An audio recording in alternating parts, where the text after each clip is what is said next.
to the 2026 Women's Six Nations.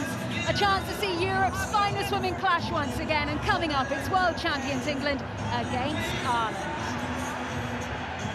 Now, of course, our focus is going to be here on everything happening at the Allianz Stadium, but at the moment, still going on in France right now. It is a live match where France are leading 33-0 against Italy. That one currently around the 73-minute mark. And later today, of course, it's Wales hosting Scotland at 4:40 at the Principality. Now, it has been a little bit gloomy in southwest London this morning, but in the last hour, the blue sky has peeked out and the sunshine, and it should remain dry with a slight breeze. And as you can tell, the crowd is out in force here. Yes, of course, England, they're going to be the favourites for this, and that is who the crowd is predominantly here for. But there are a lot of changes to this World Cup side. Surely this is the best time for Ireland to perhaps maybe try and catch this English juggernaut maybe napping. Worth saying that there were 76,000 tickets sold in the build-up to today. We'll await a final walk-up number. And of course, a world record was set for a women's international right here at the World Cup final last September. That was when 81,885 people managed to cram in here. And look at that banner. So many legends of the English women's game there. Rocky Clark at the top left there in the blue scrum cap. You can see Ellie Kildunn was in there as well. And all these fans so inspired by what happened in that World Cup, wearing their cowboy hats as well, getting ready to go. If you don't know the cowboy theme, you certainly will, with Meg Jones, the sheriff. Now you can see on your screen, of course, the teams are there in the tunnel. Both sides lining up, getting ready to go. Erin King, the Ireland captain, she's just behind Cliona Maloney-McDonald there. She will lead out for her 50th cap as we just wait for England to appear from the tunnel.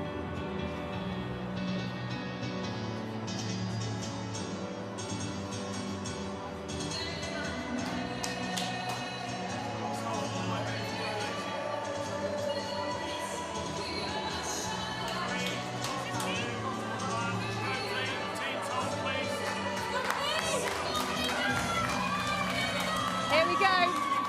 50 caps is special for any player, but for Ireland's Cliona Maloney-McDonald, it is a testament to patience, perseverance and fight. It is so well deserved. She is hugely popular as she comes out, but here is everyone else. New captains for England and Ireland as they walk out at the Allianz.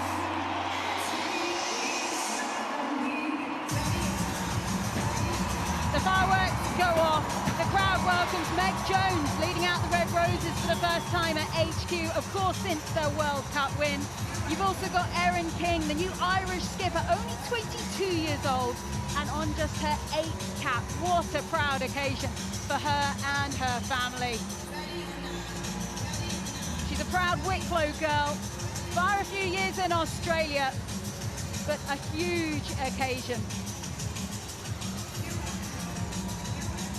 Meg Jones, captaincy suiting her well as the huge banner now makes its way down and everyone in the Twickenham postcode gets ready for the anthems. All the world we all live in. See it, hear it, read it, experience it, report it.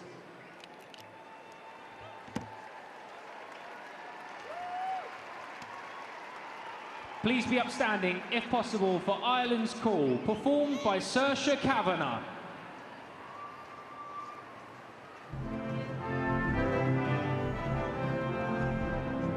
Come the day and come the hour, come the power and the glory.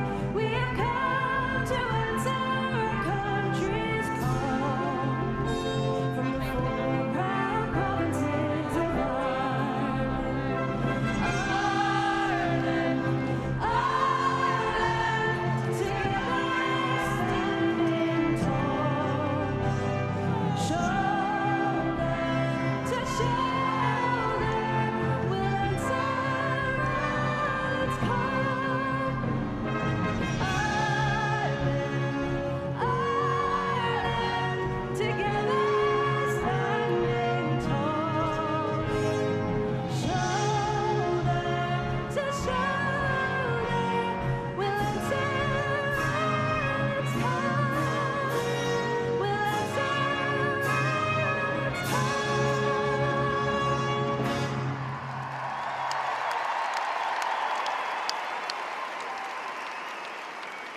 if able, please remain standing for the national anthem of England, performed by Naomi Simon, God Save the King.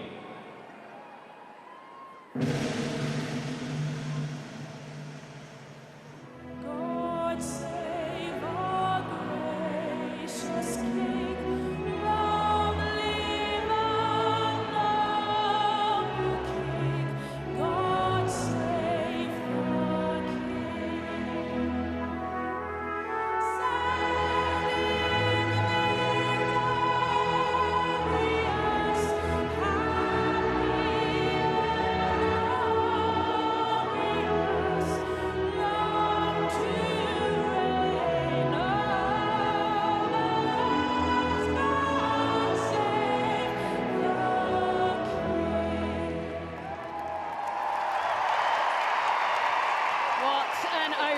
To this fixture, the Allianz Stadium really feels like there is a party brewing here. Can't believe how many cowboy hats there are out there. Right, let's check on the guest list for this party.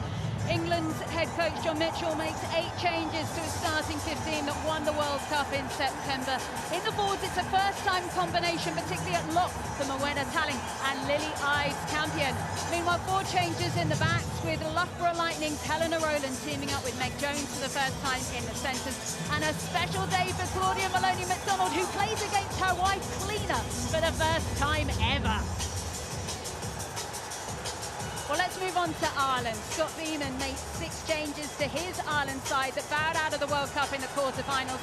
In the forwards, they welcome back Exeter Dorothy Wall into the second row, while Gloucester Hartpury's Eleanor Perry, she's preferred to start at loose head.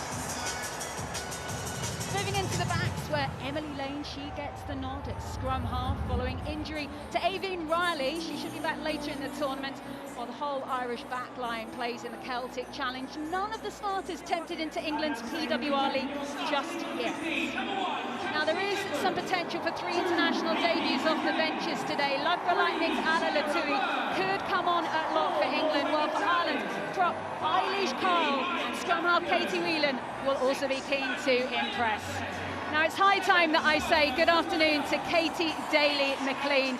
And Katie, what a story we have out there on the pitch right now. Maloney McDonald, there's Claudia versus Maloney McDonald and Clina. This is amazing. Yeah, look, I think we talk about how unique women's rugby is, and this is probably one of the best examples of it. I think we talk about Claudia and the physicality. Clina's just the same, but the backstory of Clina Maloney getting 50 caps today, playing against our wife at Twickenham, 75,000 people and the sunshine, and what more could a girl want? And our wife there, our referee I should say, there's too many wives out there. Our referee today, Clara Monarini of Italy. Right then, we are about to get underway.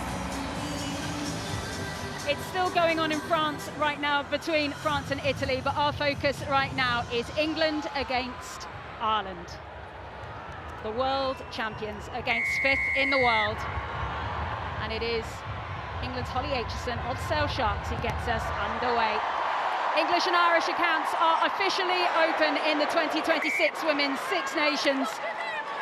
And a slight fumble there from the start there by Ireland, giving England a lovely set piece. Yeah, it's tough, isn't it, when you've had such the build-up you've had to the game. You want to be able to start well, and they'll be frustrated with that, but big opportunity for a scrum here. You see Brittany Hogan just getting in front of, I think, it's Higgins, isn't it, coming across. Technically, Higgins should take it because she's the player behind, but yeah, it's a tough one when you've got an England scrum like this to face. Going to be very interesting, these 2 set pieces. You do get a feeling maybe Ireland might be targeting this area in particular for England. You can see there, they've got the edge when it comes to weight. And that's been held well as the ball comes away through Packer, then Rowland. Aitchison with a long pass out wide. Not taken cleanly there by England. Was it knocked on? Referee says no, Irish ball. Comes back then to O'Brien. Covering in the backfield, Aitchison.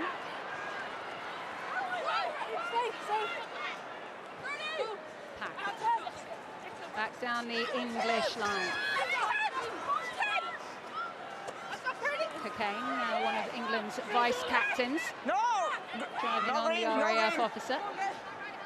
Second time. Breach stood in the first receiver position, not normally where you see her. Kildun, popped off ball. Jones. Rowland, you're going to see her stood in that first receiver position quite a lot in this fixture. Interesting to see how England really evolve this attack. Back now to a crossfield kick coming in there by Holly Aitchison. Really nicely read on the tiptoes there of Stacey Flood. And Anna Capelas, welcome up to commentary, as Ireland have dealt with that storm nicely. They absolutely have, and you know, Ireland, they spoke about during the week, like the wonderful atmospheres during the World Cup, and that was preparing them for, you know, this big crowd, which is the biggest crowd that Ireland will ever have played in front of. And that volume of communication is obviously the first little example of that knock-on in between Hogan and Higgins there, but they dealt well with it, and let's see how they get out of their own half. Well, Ellie Kildun there on the ball, just push the ball off to the left-hand side of the field. Nice idea, Katie, execution just not quite there. Yeah, the space is definitely there, and it's going to be interesting how England feel their way into this game, what Ireland do with their backfield. You know, lots of kicking threats across the whole of that England back line. So do you put your players in the backfield and give them space to run into, or do you try and squeeze England, make them play? And at the moment, making England overplay. Irish line-out really nicely taken in the air there by Captain King. O'Brien pushes out to Higgins. Lovely pass, Flood offering herself. She's got Elms Kinlan with her as well if wanted. Can't get that pass away. So strong in the tackle to hold that ball. O'Brien looks up, finds Hogan. First real Irish attack, and over the gain line, stolen, taken by Hogan, who's held the ball. Kildun with the vital tackle. And over the top of that ball went Maddie Feanati to win a vital penalty. It's a great carry by Brittany Hogan there. She doesn't look like the tackle has been complete, so she's just come out the other end of it. But a really good turnover by Maddie Feanati. You know, you might think, you know, after that initial knock-on that we just spoke about, that it might be, oh no, is this going to be a really nervy day for Ireland? Just know with these players, Eve Higgins, Brittany Hogan, that's not going to faze them. In the past it would have, and Ireland are here to play and they're here to perform, and Brittany Hogan straight away out the gap, eating up the ground and Twickenham. That's what she's been thinking about all week. This is a lovely little break as well, because they get into the edge channel, they get to that 5 metre channel really easily. That'll be something Jess Breach won't want to see again, that missed tackle. Cockayne finds Ives Campion in the air. Aitchison, Feanati.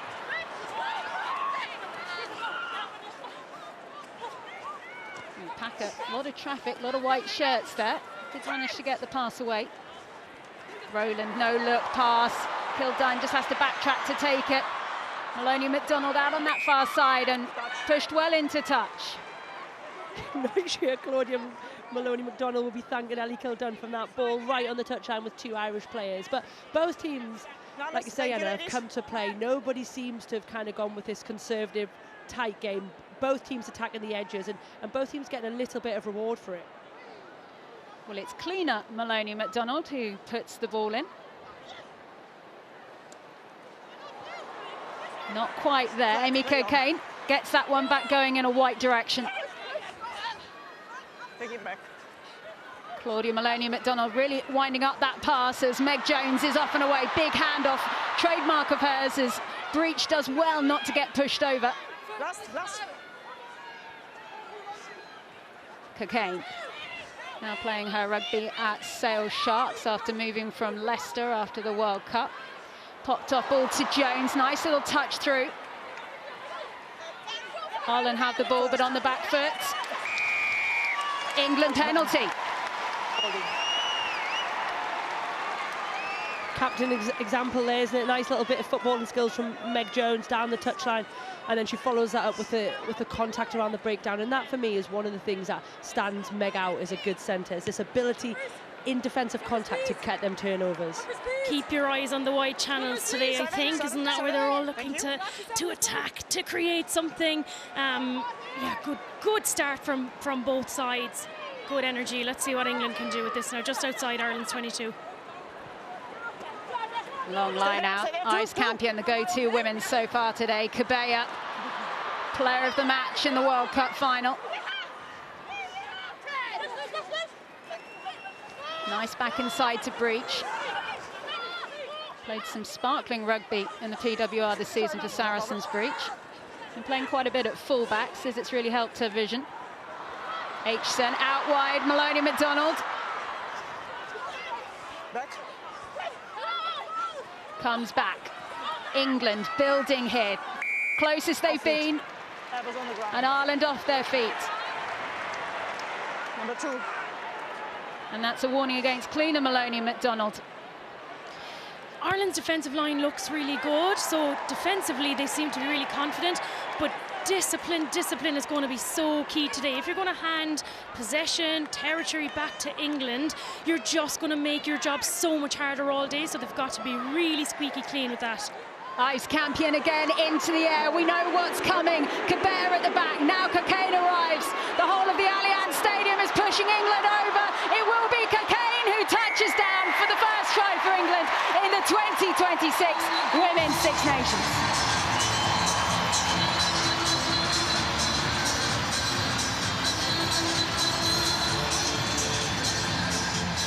The party is picking up exactly where it left off, Katie.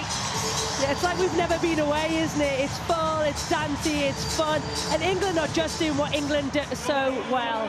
It's my favourite thing to talk about, as we all know, a good old solid driving maul. But if England are going to if Ireland are going to cough up that much possession and make it that easy for England to get penalty in territory, like you say, kick to the line, it's going to be a long, long day at the office, because England will do this 4 days. Eleanor Rowland is lining up this kick. There's quite a few kicking options out there for England, but Rowland taking on duties.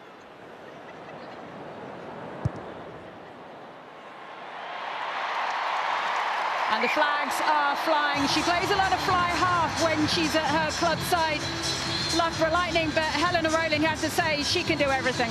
She can. She's a very, very good goal kicker. You know, you've also got Meg Jones on there and Holly Aitchison, who can all goal kick. So England have got a lot of competent kickers. But like you say, this interplay between 10 and 12, Holly and Helena, I think we will see going through this tournament.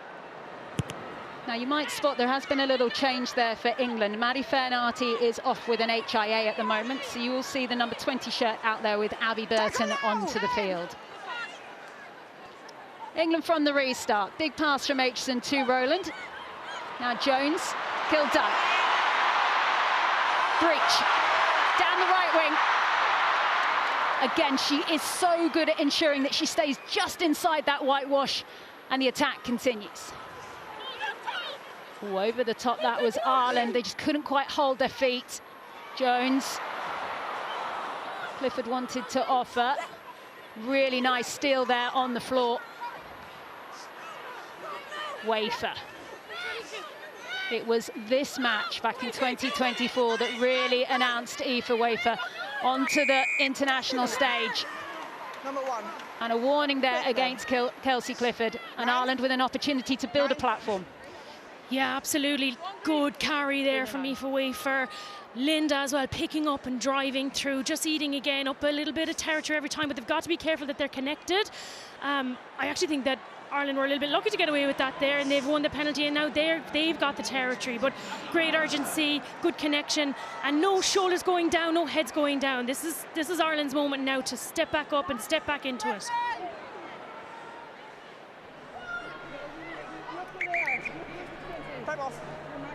Listen to the ref. Here.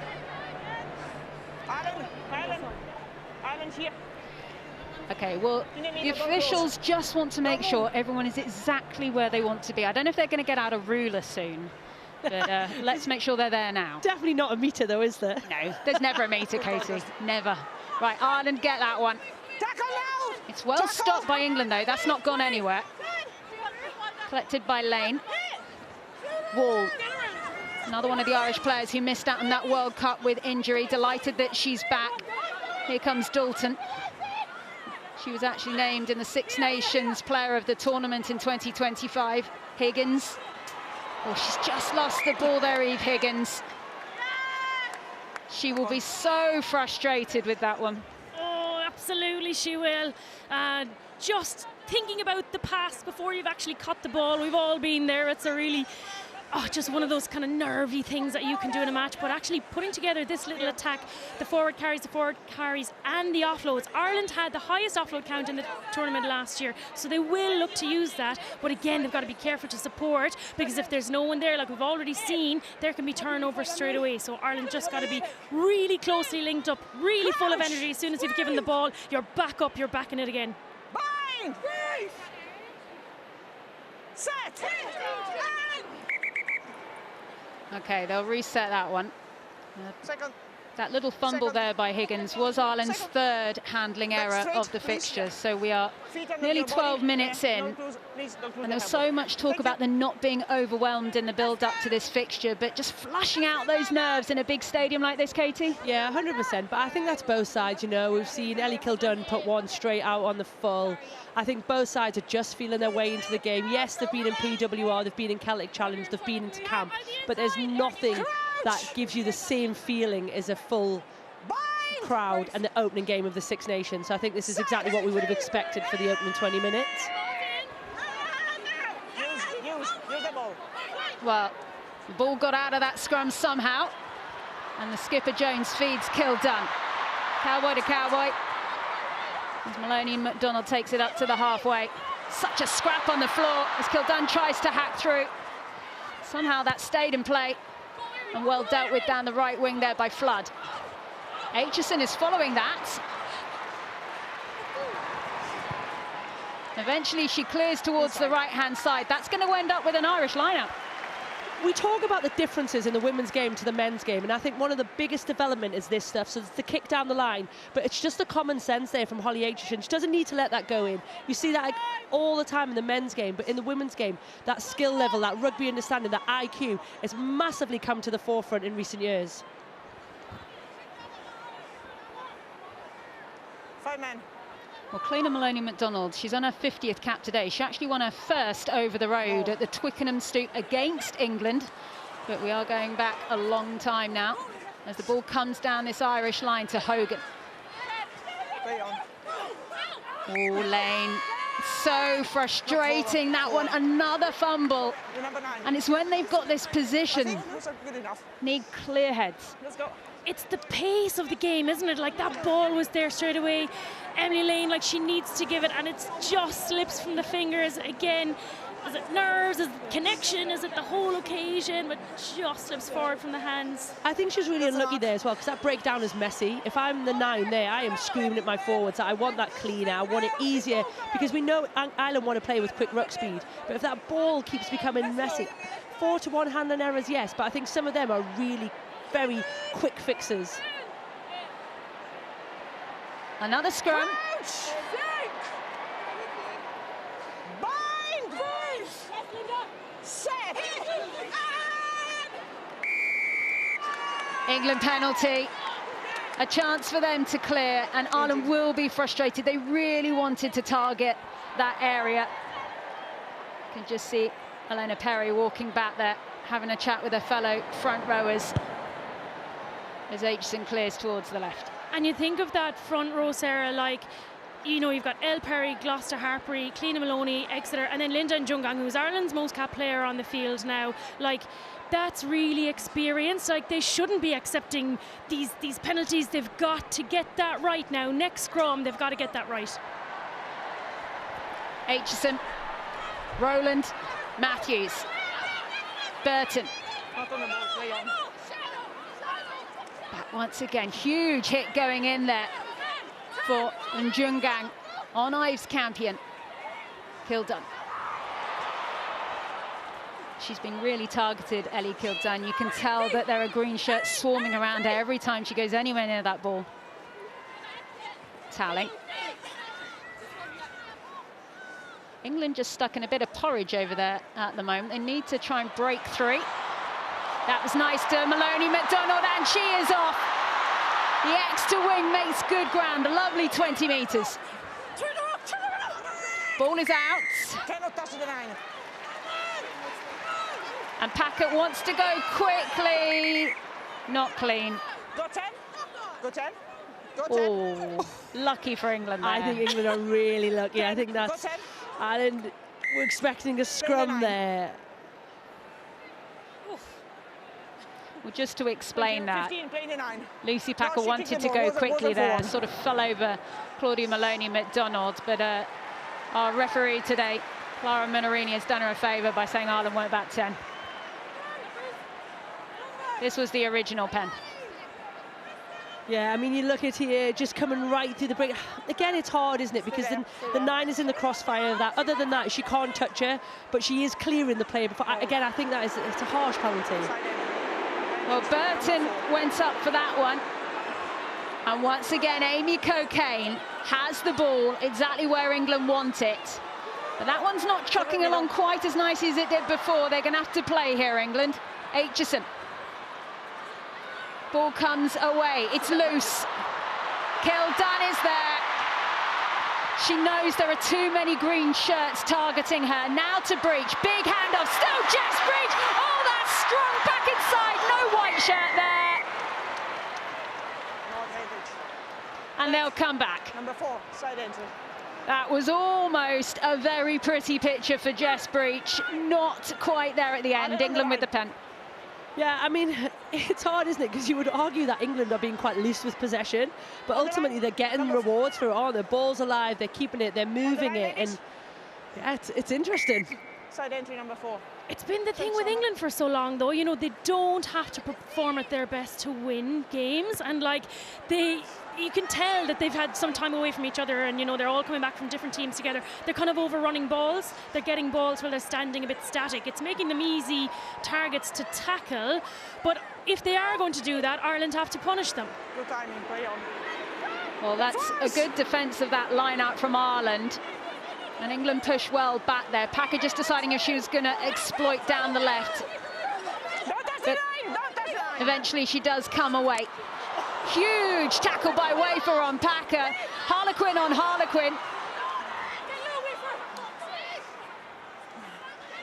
Forward once again. England ball picked up, driven forward by Sales Talling. Cabera is waiting, she wants it. It's Burton. Oh, they've gone back round towards the left. I think they're nearly there. Patience from England. Is over again. England scoring.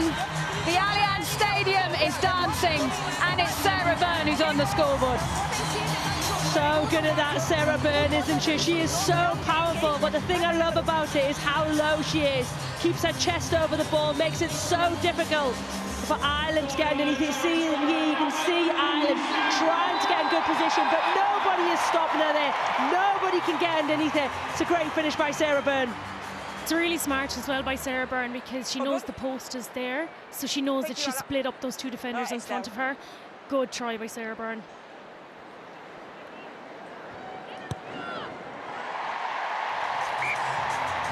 Helena Rowland happy to oblige on a second occasion. As the score now, England 14, Ireland 0. Not quite 20 minutes played, but certainly the Red Roses look like they're picking up where they left off in that World Cup final. Yeah, they're definitely starting to settle. I still think they're probably a little bit loose with possession. I'd like them just to tighten up, go forward a bit. We're still a little bit lateral. I think for Ireland, though, they're in this game here. Look, it's 40-0. They've had no entries really into England's 22. They've had 28% of the territory, so in the possession. So big work-ons, but Ireland have to find a way to get into this game.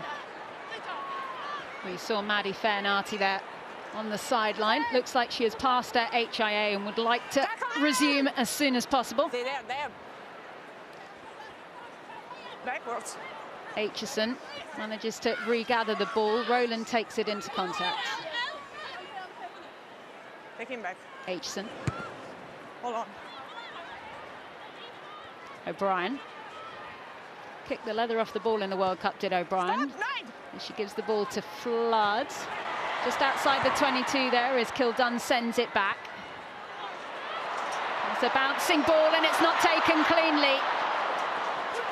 Here comes Parsons. Counter is good. Ireland have really got to start securing their ball a little bit quicker at the breakdown, because it just gives England that extra time to rearrange that defensive line. Big run coming in there by Chute. O'Brien, Higgins. Big tackle by Rowland. Snipe round the corner, but well read by England's Amy Cockayne. And it's the white shirts back on the ball. Try scorer Byrne. The momentum is just building. You feel it in the stadium. Box kick from Packer. Oh my goodness, what a kick. Even her own teammates are applauding that. If you ever need an example of how to manage a game there where you've got turnover possession, Moella Tallon and Lucy Packer just did a big carry, set yourself a gain line, then get your head up and go find the backfield. And the execution on this from Lucy Packer, she does it day in, day out for Harlequins there. Inch perfect. Ireland now back in their 22 and have to defend.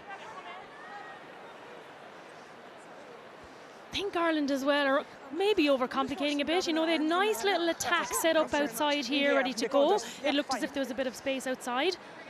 And then that little pass inside, which was communicated really loudly. We even heard it on the ref's mic. That means that the English defence also heard it and got in there for the intercept. So just keep the ball, get through the phases a little bit. Yeah, I got to say. And they'll settle in a bit more. Just to know, just to be aware. John Mitchell on the right-hand side of your screen there, sat alongside Lewis Deacon on the left-hand side.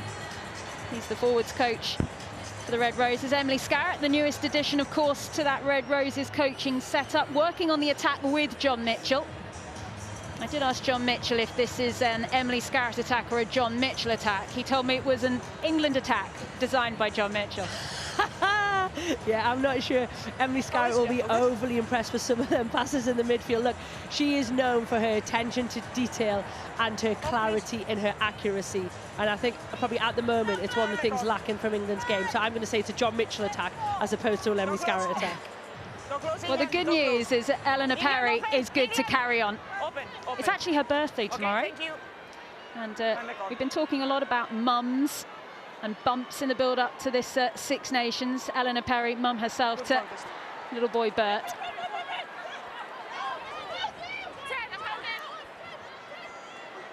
O'Brien. Hold. A lot of pressure on O'Brien to get that ball away. England will be happy of how they harried her. Kildunn. Tackle made. 9 carries by Kildunn, and that one holding on the floor. No, As Ireland will be pleased with that one. I got it. Ireland know that, like... So I'm going to play it. Tackle was made there, so I'm going to play through. Ireland know that, you know, Dana's boot, Stacey's boot, they're such strengths. So you have to use them on a day like today, even if you're coming up against, you know, potentially the best back three in the world. I thought their defence and their kick chase there was really good. They cordoned off Ellie in the middle there and they won the turnover, and you can hear them celebrating. I'd be celebrating from that as well. I think what's interesting, though, to play against a team with a back three like that, don't kick loosely. For me, anything that lands the other side of the 15, so towards the middle of the pitch, is loose, because you're giving them both sides. I'd like to see Dana kick into the 15s, pin Ellie to a touchline, pin Jess Breach to a touchline, make them play from there. Big steal there by Sarah Byrne. Ireland will be so annoyed with that. And that's been the story, really, of this opening 23 minutes. Back. Packer gathers the ball. You can see that Maddie Fairnarty back onto the field. She's past her HIA. Jones.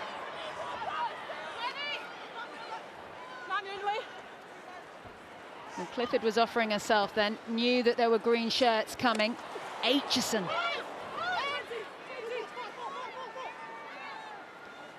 Packer, Cockayne. Popped off on the shoulder. Byrne again. Leave it now. Clifford again, Saracens prop. Rowland, Breach. Maloney McDonald looking for work. Maul. That's been told as a maul. I mean, her knee's down on the ground, but it's too late. Maul was 4-4. And Ireland get one. Everyone's looking at the ref there saying, what's it going to be? And the ball was just about to be popped out. It was really smart from Brittany Hogan. She spotted it. when there's a maul, just get on the ball and fall over, do whatever you can to stop the ball getting out. But as we look back at that line out, that's a couple of line out overthrows there from Ireland, and they've got such nice territory. They've got to nail that now. They've got to have a little chat and say, okay, what is going wrong, and get it right now.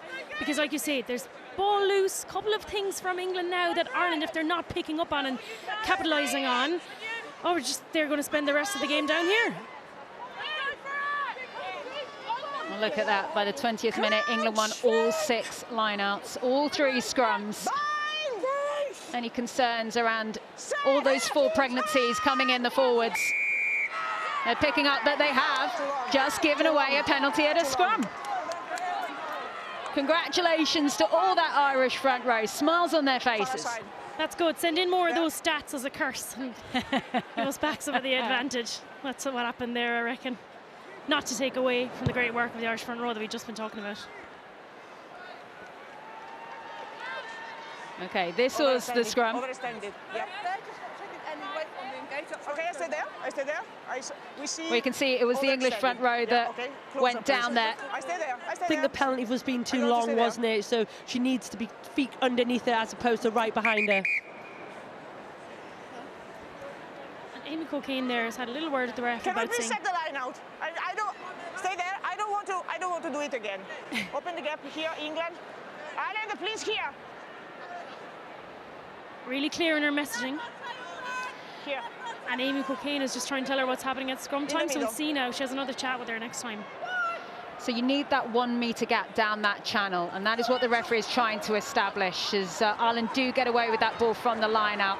Dalton battering ram back this direction. Wall. More Irish players offering themselves. Higgins straightens. Slow ball coming. Don't touch the line. Ball again with the distribution. Just a drop ball on the floor there by Chute. Referee says it's advantage to England. Pass out to Kildun, can't take. They'll come back for the first knock on. That's such a shame ball didn't go to hand there. There was a good bit of space out there in the wide. It just wasn't recognised as the player stood up and the ball didn't get there. But England's defensive line speed is good, isn't it? They're able to get up on that first, second receiver, put them under pressure. It's causing Ireland a lot of problems because they want to play out the back, because they want to not hit that short runner. They're getting caught in the middle of the field with attack on both sides and never really have enough numbers to go and exploit an edge. I think for me, they've got to be a bit more direct in their carries now. Work to a 15, give themselves an opportunity to go and take England on a short side. But at the moment, playing in the middle of the pitch is one of the hardest places to attack. Crouch! Bind! You need those cowboy hats in this sunshine that we're having in southwest London today. Much required. Matthews. What we're going to see here from England. Oh, it's a nice touch by Aitchison. Somehow Maloney McDonald gets the ball to breach. A touch through, and it's still English ball. I mean, Ireland were desperate there to try and make sure they weren't interfering. They'd have been onside. There was no breakdown there. Kildun. She knows there's too many green shirts again. Has to go into that contact. Wafer is just being an absolute nuisance. Let it come, let it come. Off feet now, off feet now. Let it come. Ives Campion. Byrne. Bristol Bruiser. No, elbow down. Leave it, Green, leave it. Leave it, elbow down. Rowland. Jones. Breach. Hanging out on the wing. Feanati. Packer goes again. Clifford. Advantage. England advantage as well. They'll come back. Where's the mark? Number 4 offside. Here. Back. Number 4, never offside. Back. Back, ladies. So the warning there going against Dorothy Wall. And England Number 4, with the never penalty offside. here. Nice spot. It's whether they just go. They're not going to kick it at goal. I can tell you that for free. It's whether they just go drop it into the corner again, which I think is what they're going to do. They might have been tempted by a tap. Yeah, but I think driving line out is working so well, isn't it? It's a real big strength of theirs. Easy kick for Holly Aitchison to put them on the 5. Alex. Well, you can see Holly Aitchison there giving the calls. It's been interesting speaking to the England camp this week. Apparently they've had to rename a lot of their moves because there's a lot of new faces in camp. It's a new cycle as everyone builds towards the next World Cup, of course, Australia in 29. England, of course, already eyes on defending that title. Six Nations first. Aoife Wafer, did she play the 9? Referee happy. Maloney McDonald back inside. Bang! She goes over for a double. And England scoring a try every 10 minutes at HQ for now. I think you said it earlier, Anna, that England don't have to be the best to win games and score points, and this is probably testament, you know, line out. We just played it up to see how good it was. It doesn't probably do the job here, but Claudia McDonald's really alive, looks really sharp and just backs her pace. Looks like she's going to go into touch. Lovely little offload back into the inside, and who's there waiting but Sarah Byrne. Really nice, well-worked, opportunist try.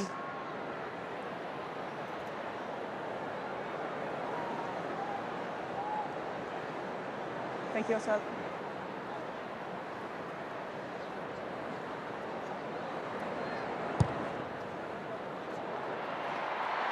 Eleanor Rowland is on fire. I mean, that is some textbook kicking. You must be proud of that one, Katie. I love watching it from that angle as well. Very rarely do you get to see a kick from behind the kicker's view.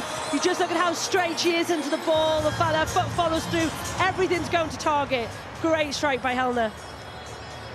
You're right, Katie, like, you know, the ball will go to ground, the ball will spill, but the one thing that England do time and time and time again, they flood the channels. You just look around and there's one of your teammates on your shoulder, you can get a hand flick away, you know, chicken wing, whatever it is, there's always just such support there ready to flood the channels and finish off the job, just like Sarah Byrne has done on the shoulder of Claude just now.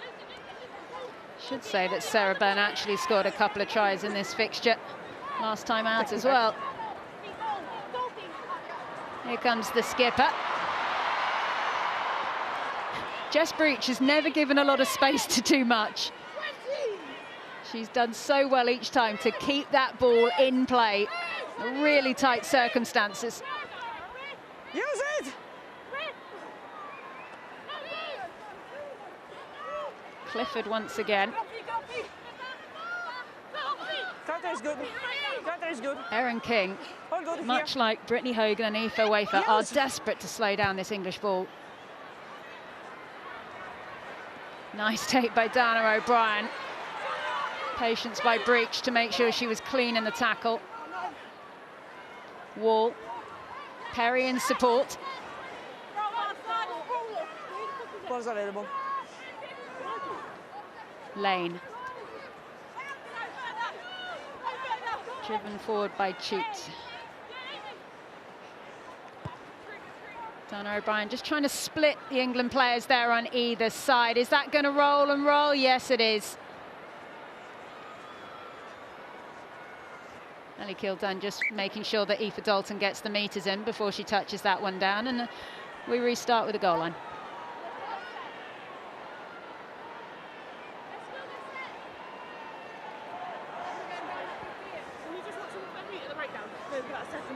Yeah, for sure.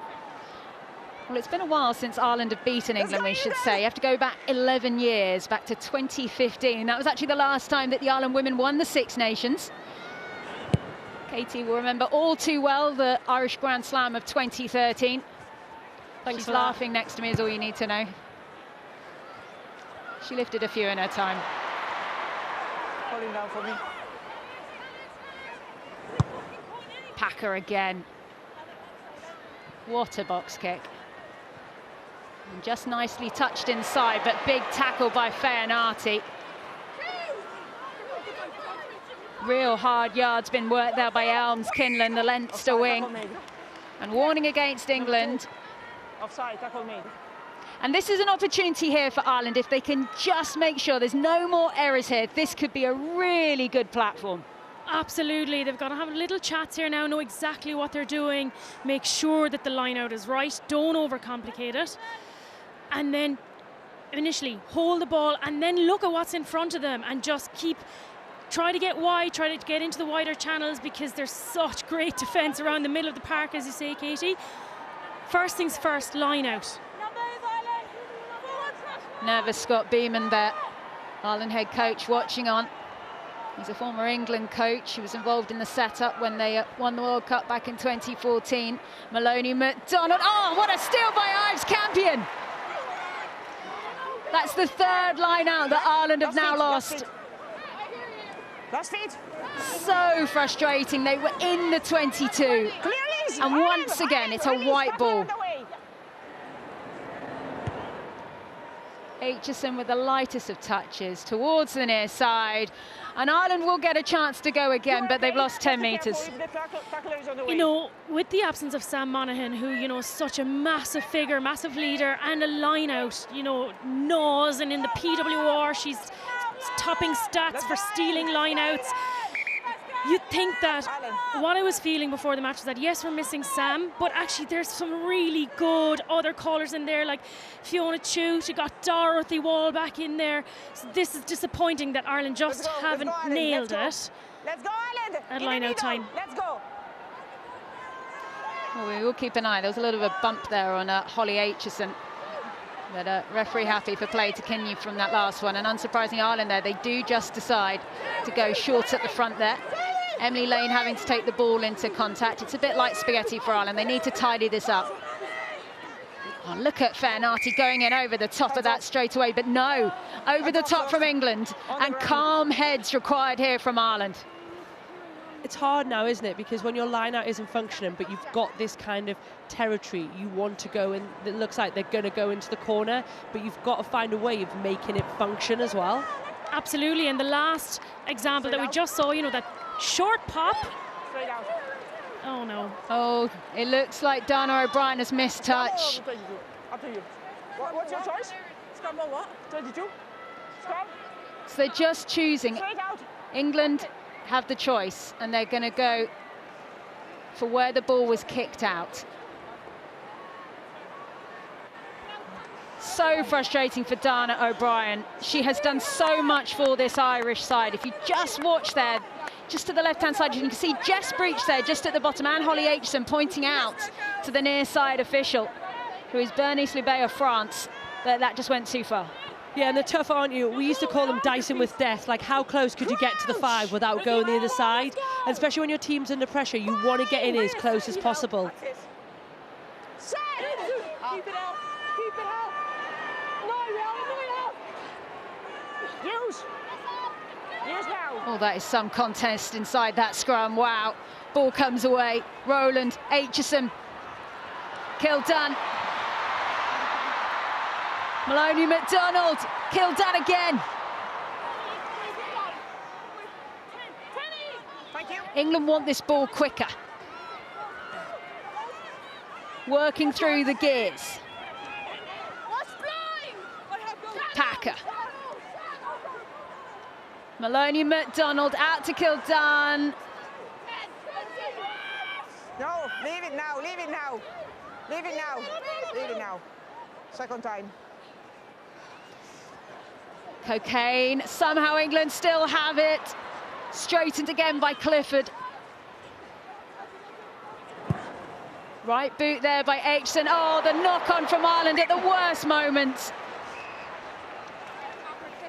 I mean, that's been the story of Ireland's half right there. They just need to have their Weetabix at half-time. They really do. Oh, poor Elms Kinlan there. Like, it's a really hard ball to catch. Coming in really fast and really low. She was super unlucky to miss out on selection for the World Cup, and it's real testament to obviously how she's been performing in the Celtic Challenge, how she's been performing in camp, to have surpassed Anna McGann to get on this starting team. So that's something that you'll be thinking about, squirming at night in your sleep, like, oh, that ball, she won't forget that one quickly. Well, has anyone watched a shoelace tie with such intent as everyone waits for Amy Cocaine to turn up to take her place in the front row for this scrum? That's what's happening there. No problem. It's nothing to do with her shoelace, she's just tired. You played with the front row before, Katie. I have. Look at those meters by England. Those are stunning numbers. Gain line success, Katie. That is massive. Out of all those 87 carries, nearly what? My maths is dreadful. Nearly 2/3 of those carries are over the gain line. You think about that from a defensive point of view, what Ireland are having to absorb and take, the amount of dominance England are getting, and therefore how it translates into the speed of ball they're getting. Big final play here. Matthews, as we approach the half-time whistle.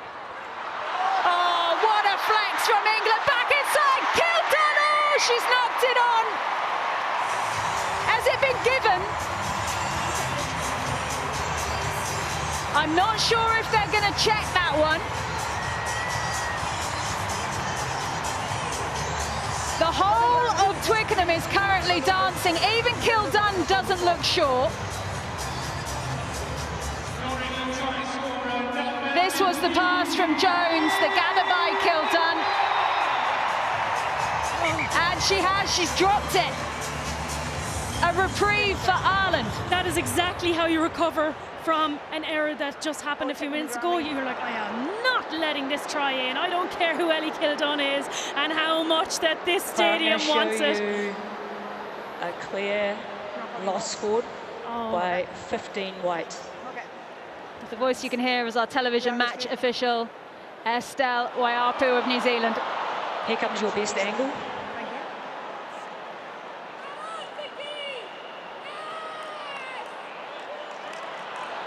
Okay, there is clear separation, so it's going to be no try, goal line dropout. Okay, back to me.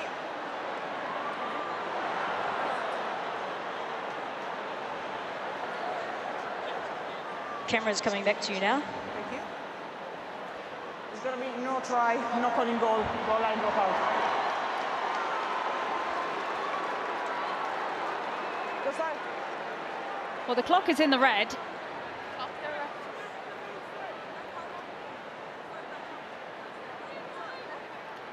Well, this is the replay of the build-up towards the try that wasn't a try.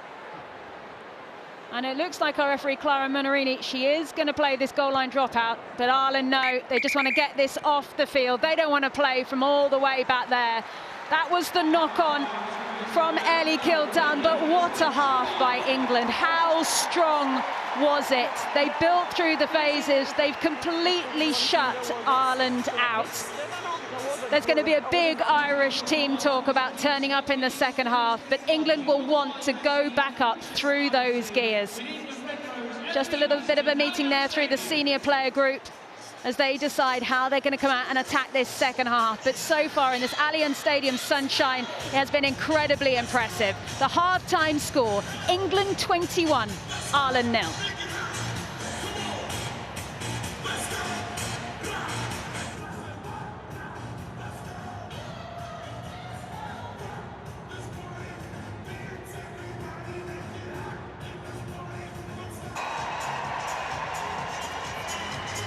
.40 minutes left of this incredible fixture between England and Ireland in the 2026 Women's Six Nations.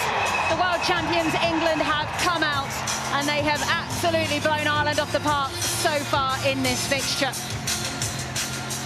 Half-time, England 21, Ireland 0 as both teams make their way back out onto the field. You can see Erin King there, the Ireland captain, only named captain in the last month. Still such a young player herself. We could only imagine the team talk that was given to the Irish women. Meanwhile, the likes of Maddie Feyanati, absolutely ready to go. She's had a phenomenal first half. And these fans are loving it inside the Aviva Stadium. They have thought it is absolutely brilliant. Right, England ready to go, Ireland ready to go. Second half coming.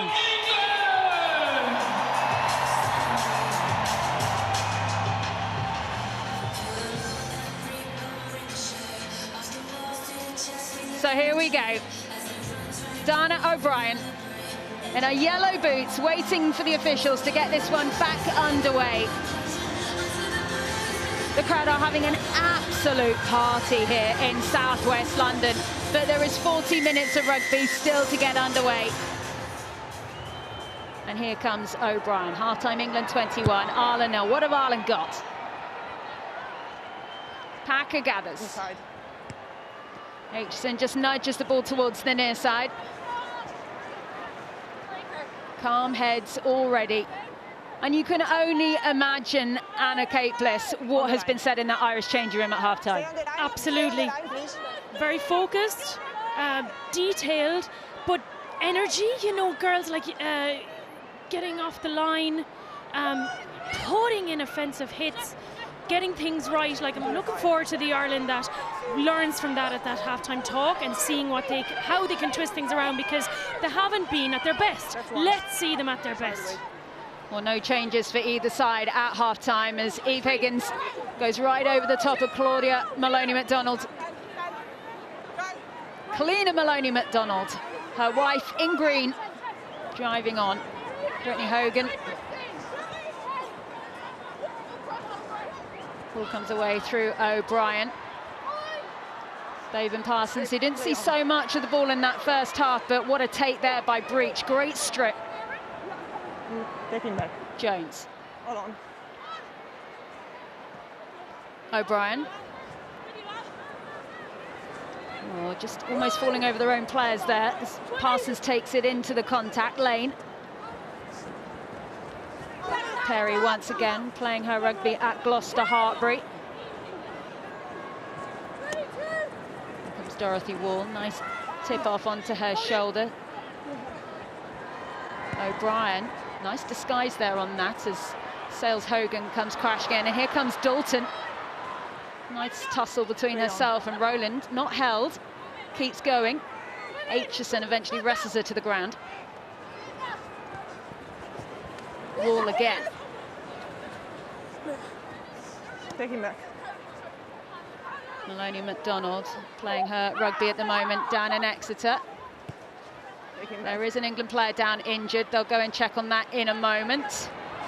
Looks like it's Moena Talling who's going to need some treatment as Meg Jones still on the ball for England. Someone's lost a boot as well. No, stepping back. Warning for Ireland. Managed to keep themselves in the right area of the field. Taking back. Pass back in the end to Aitchison. She's got such a lovely soft touch on that ball as it goes to Dana O'Brien. Crossfield kick coming in there by O'Brien. She saw the space, really nicely read. Kildan has to get onto it. She's been tracked down there by both Hogan and Dalton, but the referee is going to stop play there.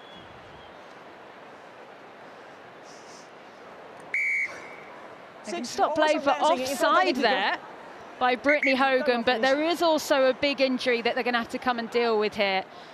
And this is a worry for England. It's Moena Talling, Sale Locke who's gone down. And when we talk about Locke being as big a problem as England has with the depth they have with the PWR, she is one of the most experienced who is available right now for England. Yeah, she is. So first of all, we really hope that Moz is all right. You know, she is not a soft girl. That girl will run through brick walls. So it's obviously a massive worry. But yeah, you're right, Sarah. You know, no Abby Ward, no Zoe Stratford, no Rosie Galligan.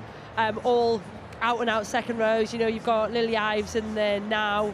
But England are a bit short. The likelihood is there'll be a new cap on the pitch. I would have thought if Moena doesn't come on. But yeah, it is tough. And here we can see that's Ala Latui. You can see on your screen at the moment. She's the player who's likely to come on, only 19 years old, as just Moena Talling gets all the treatment that she requires. But Ala Latui, she traditionally plays number 8 in the PWR. She has had minutes at lock, but she has been thrown into England camp and she has been thrown in to play lock. Yeah, you know what? It's something. Now, KDM, you wouldn't have come across this too much when the backs are doing their thing, but there's always this moment, right? Especially in scrum training, and the back rows are all standing around looking at each other, and the coach goes, okay, one of you in there, and he points to the back rows and he wants one of you to cover the second row.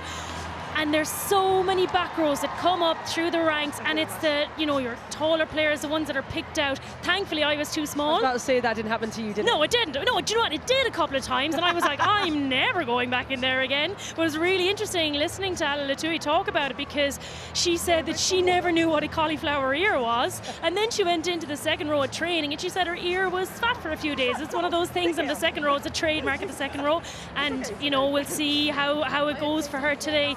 Sadly, probably a bit prematurely making her intro, with Morwenna Talling being stretched off. Yeah, we wish all our best to Morwenna Talling.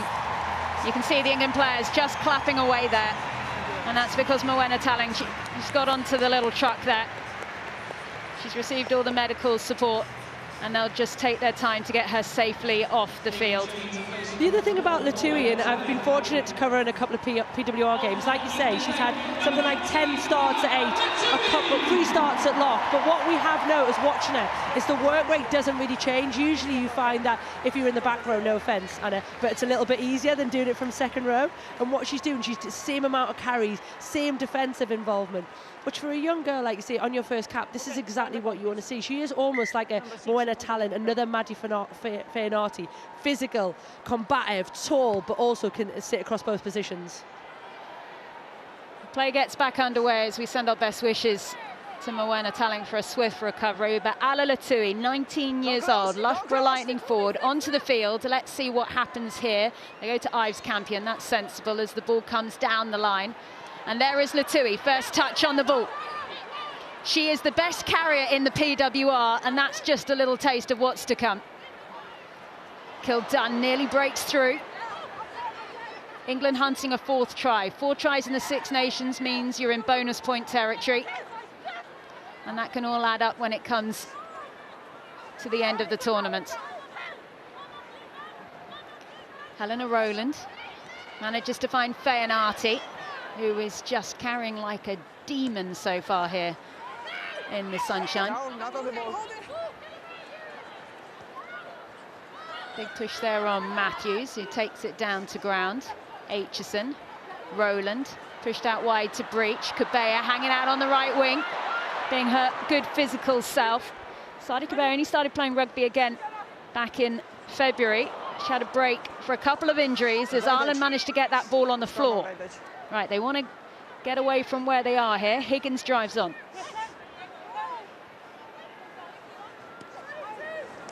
And Jungang. No advantage. Okay, they'll come back then. It's an Ireland scrum. England couldn't just quite keep that move going. And Ireland get a chance here at the scrum. They did do all right at the scrum in the first half. Both of these front rows around this kind of clock time, though, will be starting to tire, and no doubt both sides will be thinking about using their benches at some point. I think as well a message that may have gone in at half-time is, we spoke about it in the first half, Ireland had a nice defensive line set up, but they weren't getting off the line quick enough. That error came from massive pressure from that defensive line. So if you're putting in all the hard work to organise your defensive line, go fast, but it's got to come from good communication, and you can force those errors, which is why they've won this scrum.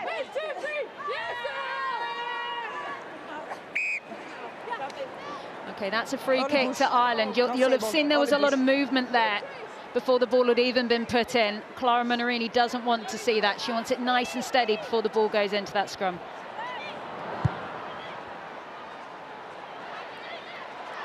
Kildunn fumbles that. She thought it had gone backwards. Our referee disagrees. There has been a few uncharacteristic fumbles by Kildunn today.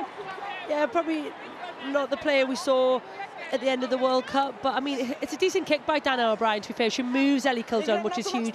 There's a bit of a bright sun as well, and it is dropping, so I think we can forgive her for that one, a little bit like the Elms Kilman one earlier from Holly Aitchison. It's a nasty ball to catch when it's dropping into your knees.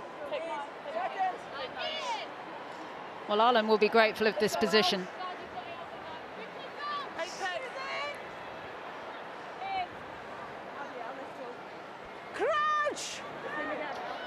Huge amount of talk in the build-up to this fixture about the pregnancies, of course, in the England squad. 4 of them now. Also Ireland. Amy Lee Costigan now pregnant with twins as well. Good luck. spoken by Katie Daly-McLean, who was pregnant with twins. May the force be with her. That's There all you I go. can say. How old are yours now? They're 3 and we're still alive. There you go. It doesn't get easier before she I asks. say that now. Please give us a good picture. Back straight and move forward. Not too much pressure before the ball. Let's go. Well, the Mexican wave is going round. They clearly don't appreciate the scrum chat that's going on. Why on earth not? Right then.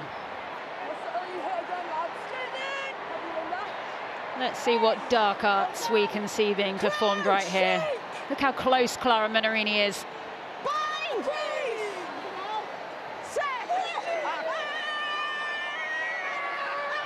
Oh, that's a big push from England, and it's a penalty too. You could just hear the roar coming from the front rows there. They wanted that. Yeah, that was Amy Cockayne there, that who was roaring. Moments like that, she will thrive upon that, you know. It is so combative in that front row, isn't it? It is so, probably the most individual competition you get in our sport. And when you get a bit of dominance, it's one to celebrate. Sadia Kebay there. You can see she's wearing her black satin scrum cap. Made a lot of waves, of course, back in the World Cup. Designed for women with afro hair to protect it whilst they're playing. Ball comes down. Nice sneaky one by Packer. Byrne, bit of scrum half duties, bit of bulldozering duties straight afterwards. Clifford.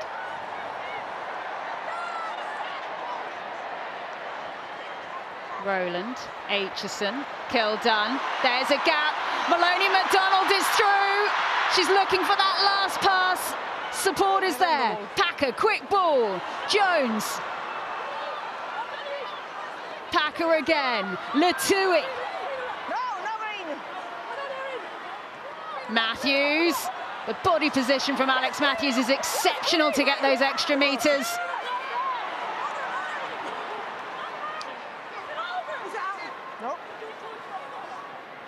Ireland have turned this over. That is exceptional play. What a turnover. Ball back to O'Brien, needs to clear. Nice defensive set by Ireland.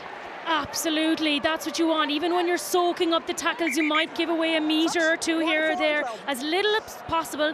Very difficult against these massive English carries.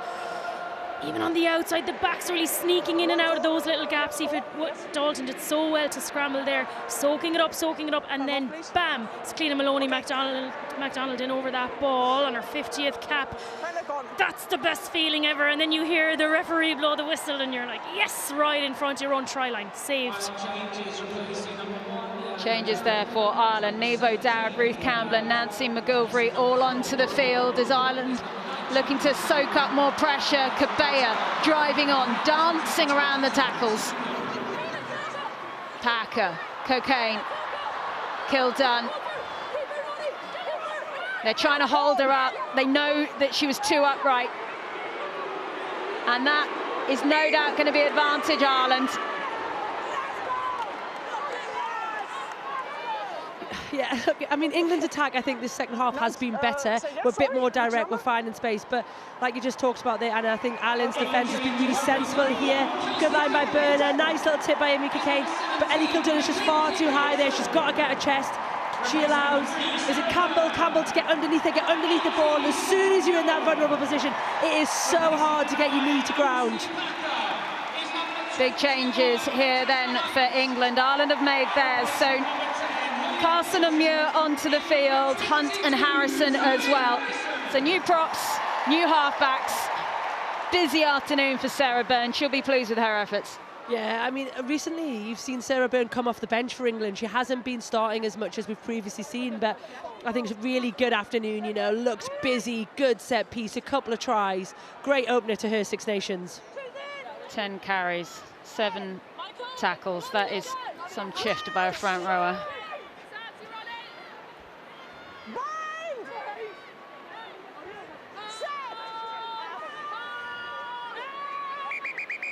Okay, more fun and games at this scrum.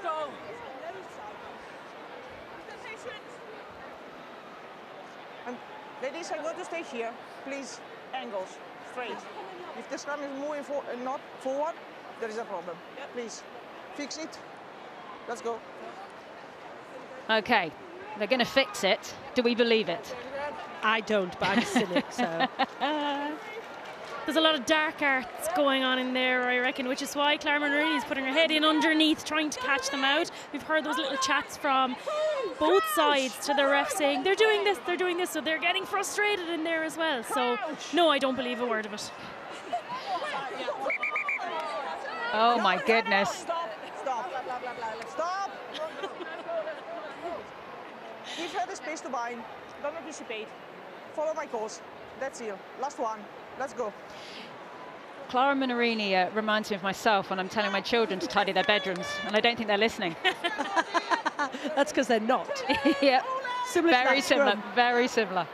I always found as a back row, your shoulders attached to that front row, you're just laughing at the messages going over and back and all the tit for tat going on all day. So this is the crux of it here. Well, that move from England. Oh, Lane got that out. Oh, Brian there. Wonderful stuff to get that away. Hasn't made touch. Kildun is there, but still well done, Ireland.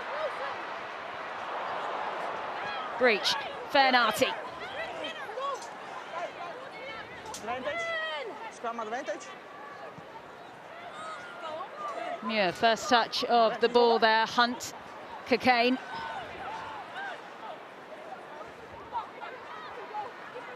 Distribution down the line there. Harrison onto the field. Backwards. Popped off in the end by Matthews. Ives Campion drives on. Oh, Kelsey Clifford there. Sorry, Mackenzie Carson on the ball. Clifford now off the field. Big pass out wide. Nice for Bevan Parsons. She can be an absolute racehorse if she gets going. Advantage. Genuine attempt for me. Advantage to Ireland. Dalton. Lane. Maloney McDonald.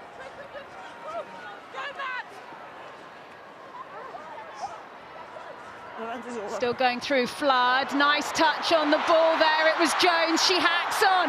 The foot races and look at Jess Breach go! Leads the bounce, gets it. What a score!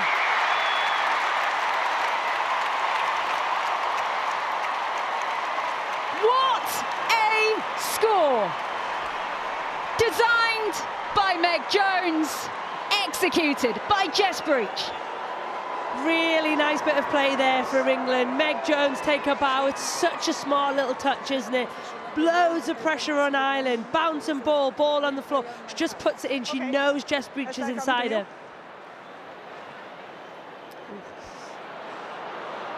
Oh, we are going to check something.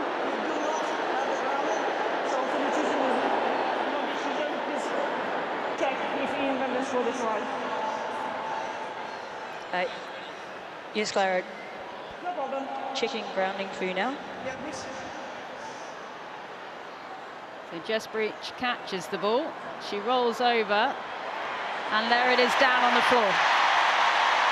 It was a great effort from Vicky Evans-Killen again at the try line death, trying to disrupt that. She did really well, but luckily Jess Breach, the momentum she had from that run through. The ball is clearly grounded over the line, so you may award a try. Try safe. 4 tries for England. The bonus point is wrapped up, and there is still over 25 minutes to play. Yeah, here we see England. Ireland looks a bit brighter, doesn't it? And it comes from the kick. Meg Jones gets in that kicking lane, and she knows where she's going straight away. She hasn't even thought about running it. Got Jess Breach on the inside, and it's a great chase. It's a lovely little pick-up by Jess, because it's not an easy bounce. And like you say, momentum takes it over, and she finishes it. But great thinking by Meg Jones.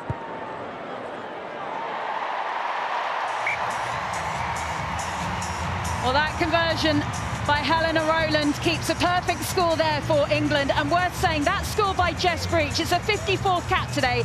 That is her 54th try. That is some numbers. And worth saying, she is now third, equal with Emily Scarrett in England's top try scorers. She's just got to catch up with Sue Day on 61 and Nikki Crawford on 57. Both who were absolutely prolific women's rugby players in their day, you know, their speed, their ability.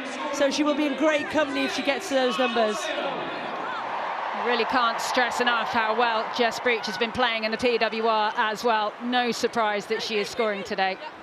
Take him back. Holding on, hold! Gathered in the backfield by Flood. Can Ireland get on this scoreboard? Harrison. Kildare.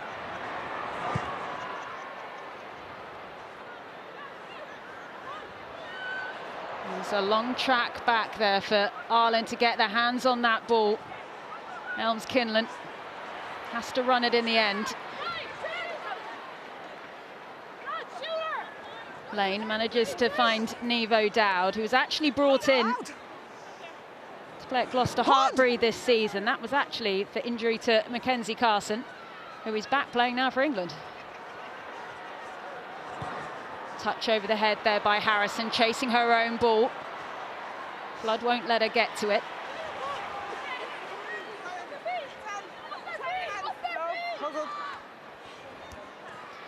Bevan Parsons there, happy to go in, do some of the dirty work as Campbell then takes it into contact, and it's a good penalty here for Ireland to clear. Warning there against Latui. Clara Narini has been very clear in comms as well about no, the ball is available, and she's been quite patient with the players rolling out of the way as long as the ball is ready to go. And that time she said, no, absolutely not. She doesn't want the players now getting lazy, just because she has been like quite good, quite patient with them, but she said no more. And Ireland have got to do something here. They'll be frustrated with the amount of pressure they soaked up there before their try line. Two massive moments of turnover. Clear the lines excellently. They started to put together a really nice attack. Just as the ref called advantage over, Stacey Flood kicked it, which was really bad timing, and trust Meg Jones and Jess Breach to finish it off. Oh, Ireland finally get through a nice line-out routine there. King coming down with the ball. Dalton now on it to Higgins. Passed out wide by Bevan Parsons. Flood, Elms Kinlan. They've gone coast to coast. Just need to hold on to the ball. But it's not to be. Cabella. Great take by the Loughborough Lightning flanker. What is there? What is there? Don't touch the line!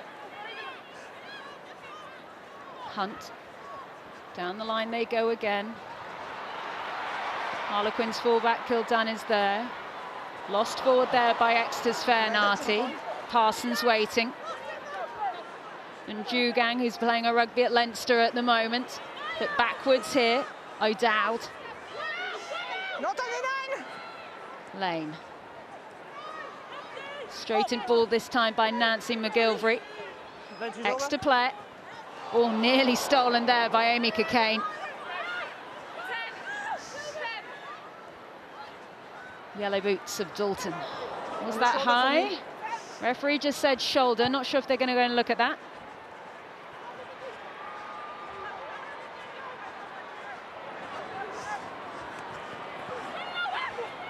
Clear it is! No hands now!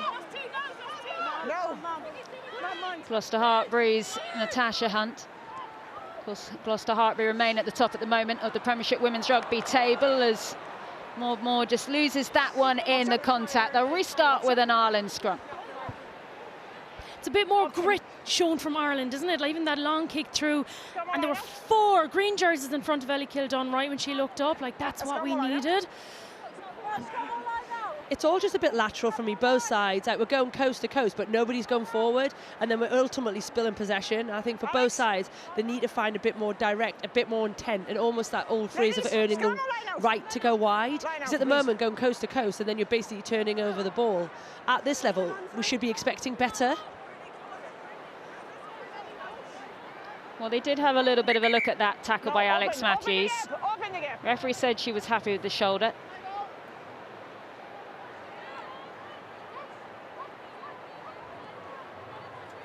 The Ives Campion.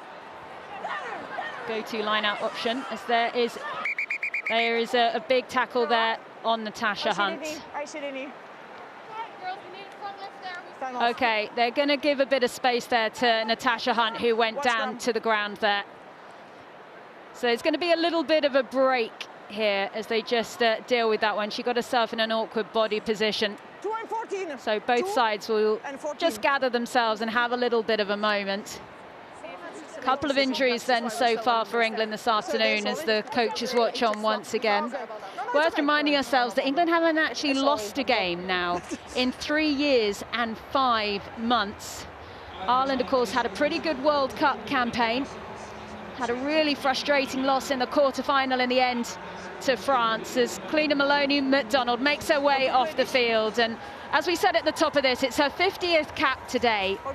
And she has had to work extremely hard to get to that point in her career. And she is congratulated by the entire Irish team. Bevan Parsons also making her way off the field there. So we'll get to see Niamh Jones come onto the field. And Niamh Jones, as an Irish hooker in her own right, I mean, we always say she's a pound-for-pound brilliant player.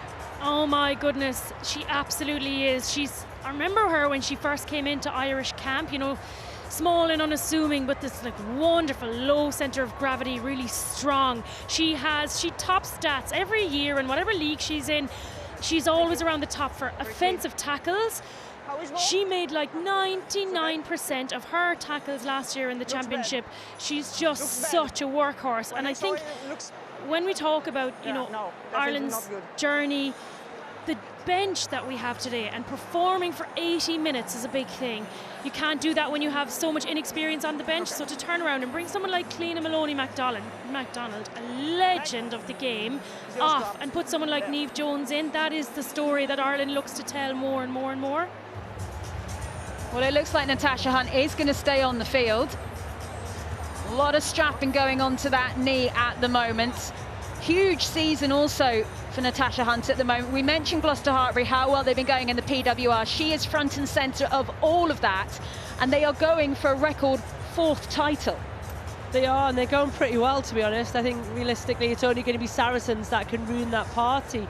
You know, unheard of, a team have gone 3-peat and now, what do you call a 4th peat? Is it a 4th peat? Quarter-peat. Quarter-peat, nice. I think we're making up words now, so you can say anything you like. Look, if they go and win it, I think they'll call it whatever they want. But yeah, especially with no Zoe Stratford, Mo Hunt is integral to that Gloucester side and the heartbeat that club needs to keep that winning momentum. Well, the drone shots are coming in at the moment. Look at all these fans. I can't believe how many cowboy hats actually exist when they come and play here now. Oh, they've been eating the sweets. What a party. And no sign of it ending anytime soon as Natasha Hunt gets her hands back on that ball and is ready to go. And she's just testing out that right knee. She looks good to go, and that will be a huge release. She's such a popular player.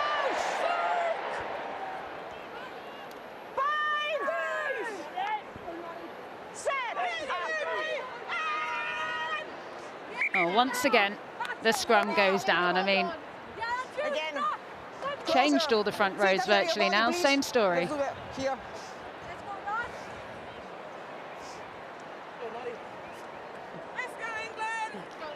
Linda and Jugang there, going quite the distance after 60 minutes. Worth saying that Eilish Cahill, who's on the bench, will be making her debut. So it might just mean that they're wanting and Jugang to play just a little bit longer.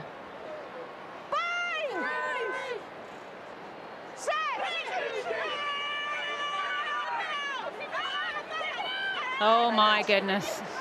They're ploughing the field there, England, with that shove. Jones. How's that one going to bounce? Well, I think she wanted it to go into someone's hands, but not to be, as they'll come back because it would have been an English penalty from that scrum. You're just talking about Linda and Jugang there, you know, she was collapsing under pressure. Ireland's highest cap player on the field, like an absolute stalwart, workhorse, just fantastic player. this year she decided to go back to nursing and balance her time again. After the full-time contract of last year in the World Cup, she wanted to feel like she had more to her than just a rugby player. And you know, I was interested to see how she was going with the Celtic Challenge and the Wolfhounds, wondering would she be able to keep up with the pace and would her fitness fall away. But my goodness, she was on the end of every carry, like always there for a pop-off, for a pass. She's just been brilliant, and like she's still on the pitch, which is just a testament, you know, to the, I think she's the only front row still left out there, is she? She's brilliant, Linda. England coming away with the ball. Jungang, she's really been tackling away. Saw Aoife Wafer just come off the field there also for Ireland. Grace Moore now on. And a quiet afternoon for Aoife Wafer by her own standards. Lots of tackling, but often she makes a lot of meters. Nice little contest going on there between Flood and Jones. Balls available. Hogan. Tackle! Take him back. Lane. O'Brien. Ball bouncing away, but Harrison with plenty of time to deal with it. Rowland.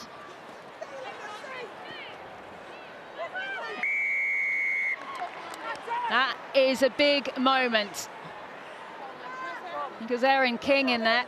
Holding. I've definitely been a bit of a sceptic about Dana O'Brien's kicking game, but it's starting to get some rewards for Ireland now. She's going down the middle. She's getting multiple bounces, which is forcing Zoe Harrison, Ellie Kildun to turn. And then the other thing that's really complimented is the line chase. I think we said Erin King there got the turnover, but the line chase, they're meeting England at that halfway. Then they're competing the breakdown. You see it here, carry back from Helen there. It's not a bad carry, but the speed, the body height, the chest over the ball where she can't get cleared out, is giving Ireland a bit of reward now. Now this is interesting. Emma Singh has had to come on the field because Natasha Hunt is making her way off. We'll confirm who's going to slot in there at scrum half.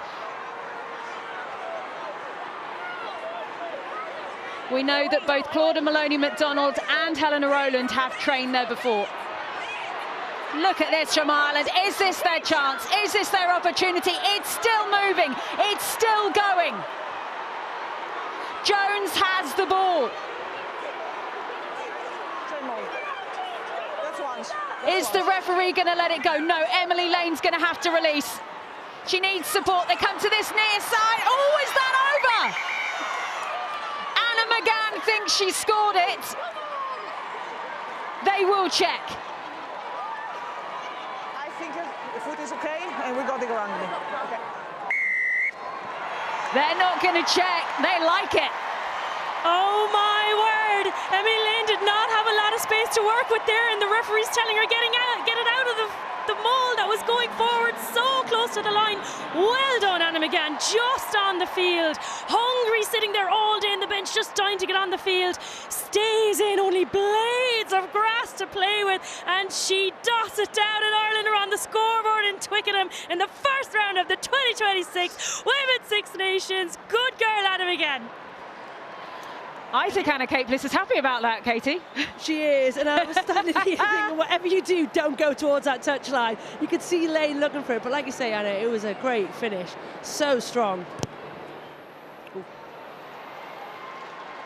No extras to be added there by O'Brien, but Ireland opened their scoring account in this Six Nations campaign. I know we've said that it hasn't been a classic, but if you're an Ireland fan, 28-5 after 65 minutes is a decent game when you haven't been very good. Like, is it a good score? It is, and you know, looking over the last few years and the lopsided scoring results, like this is Ireland's chance now with that bit of momentum. Like, can they close the gap even more? Could there even be a sniff of a losing bonus point? That's how they have to start playing and believing now. Well, Anna McGann is scrapping away there on the floor. O'Dowd. Big tackle coming in there by Muir. O'Brien just dancing her way through as Emma Singh on the ball. Harrison shrugging off the tackles. Saracens fly half. You can see it is Claudia Maloney-McDonald who's out there playing scrum half at the moment. Been a while since she played there. Breakaway down the right again by Jones. She's chasing her own ball, tracking back. Huge tackle. Is there anything this woman can't do?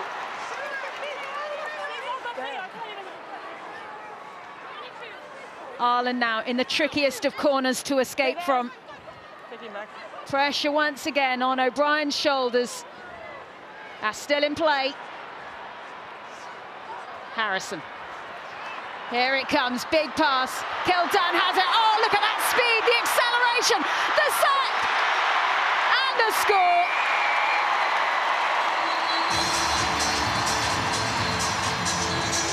The crowd love it. The crowd love Ellie Kildunn. And England are scoring again. We needed something to bring this game to life, didn't we? And who else would it be but your cowboy, Ellie Kildunn? Look, England have built and they've got better, but that's probably England at the best. It goes coast to coast, starts with Emma Singh, Zoe Harrison, a little bit of engagement, big ball across the top, and then she doesn't need anything else. She probably could have gone to the corner straight away, but that lovely little stutter step stands the defender up and finishes. Really nice by England. Stacey Flood doesn't get a hand on her, does she? She literally comes in and then accelerates back out. It's lovely. Looks so chilled out as well while she does it, doesn't she? 47 tries for Ellie Kildunn now in an England shirt as Helena Rowland just forgets about that one. I think her team will forgive her, having had the last 4.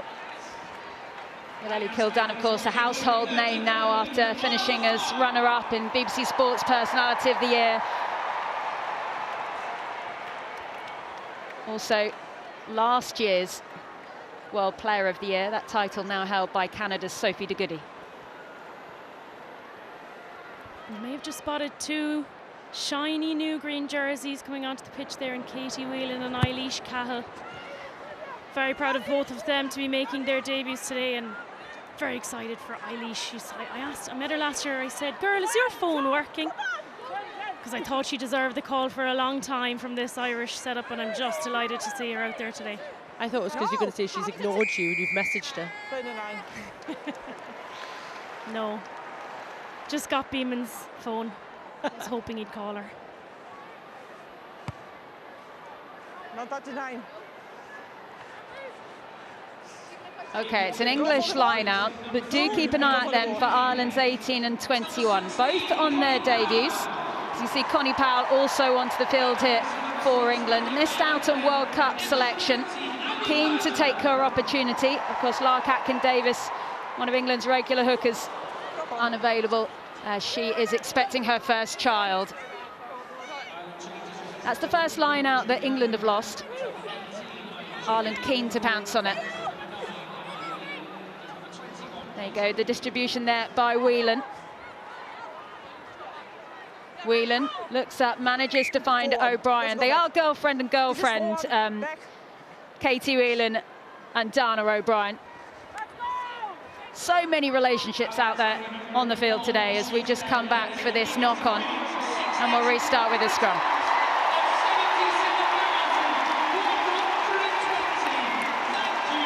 $77,120.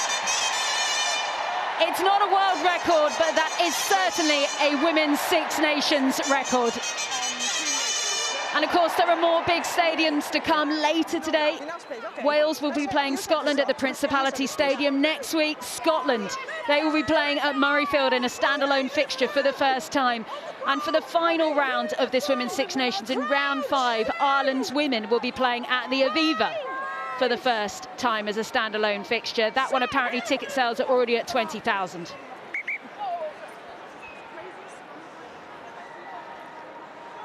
I mean, Scotland will have their moment next week, Anna, but when I tell you there's already 20,000 tickets sold for the Aviva, how does that make you feel as an Irish woman? I feel like bursting with pride, I can't lie. We've thought about this moment for so long. The women, like they did so well with the women's rugby back in the Aviva. The only other time they've been there was as like after one of the men's Six Nations games. So everybody was rolling out, the Seagulls were coming in. It just was not like what we see here today and what I felt during the World Cup and what the English rugby has done to drive this forward. I just want that moment for Irish rugby, and I just, with 20,000 tickets sold already, I just hope that throughout this campaign Ireland can push that number up and up and up with their performances. Well, a big scrum like that, every moment matters.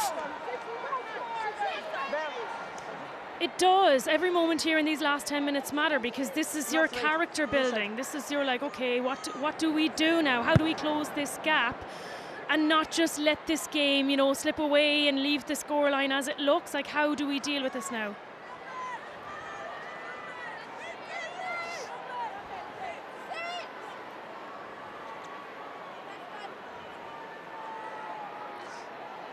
"27-year-old Niamh Jones, winning her 42nd cap, gets that ball in. Clean take in the middle of the field there by Chute. Just see that Jones still has it. We thought they might have scored from a maul earlier. In the end, the backs finished the job. But once again, this is trucking.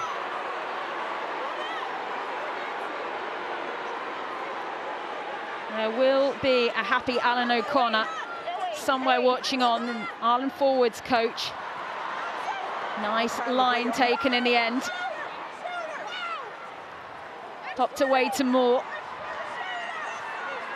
Ireland sniffing the try line here. Another score here just makes that scoreline that bit more respectable. Counter's good.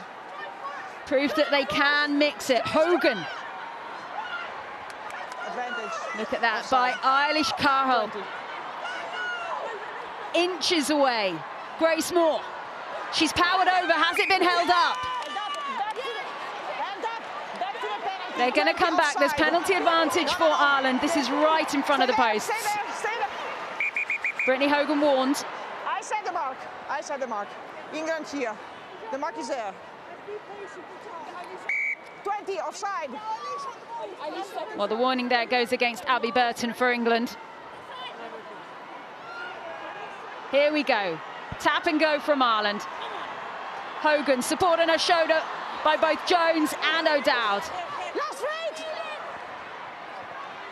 Round they go again. Oh, it's so close. Grace Moore knew not to get held up again. Oh, King! Erin King. Her captaincy debut. She saw a chink of daylight and she dived for it. She took it. 2 tries for Ireland. Erin King should be really proud of that. There was, Grace Moore had a few goes at it. Eilish Cahill, there was a couple of. Brittany Hogan was almost in. And after those few goes, you can start to kind of panic a little bit. Oh my God, we're not getting there. So this is what it takes. A leader, Erin King, in her captaincy debut, like you say, Sarah, over the top, sees the bit of grass, really smart. It's so brave as well, because they go one or two ways, don't they, when you're going back over your breakdown.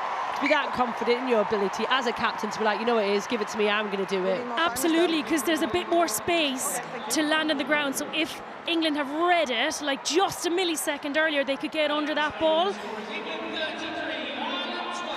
That is the first time since 2013, when Ireland won the Grand Slam, that they've scored 2 tries against England. Full of great stats today, aren't you? Anytime. There's a lot of elements to discuss about Ireland's performance. I think they'll be disappointed with a few. But that alone is just something that we can talk about in terms of progress. Gareth Steenson, the kicking coach, who worked a lot with Dan O'Brien and all of the kickers, all the Irish kickers, but he said that no matter what happens today, we will be better for the experience out in Twickenham in front of these crowds against the world champions. And another penalty for Ireland. Big pink boot on the floor there. Right then, we're going to find out who are the contenders for the Women's Six Nations Player of the Match. There we go. Sarah Byrne, Maddie Fairnarty, Meg Jones and Brittany Hogan. Time off, please. All 3 very different positions there from England, but Brittany Hogan also standing out here for Ireland.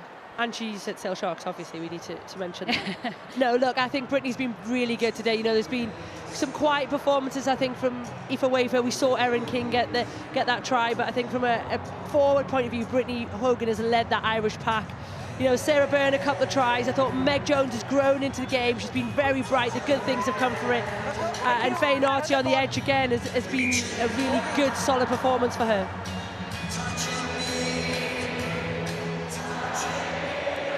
Ten carries for Hogan today as Sweet Caroline rings out around the Aviva Stadium.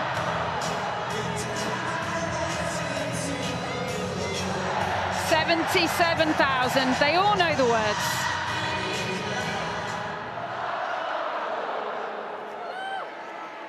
Oh, Ireland by the fingertips. Straightened by McGilvery. Dalton is with her.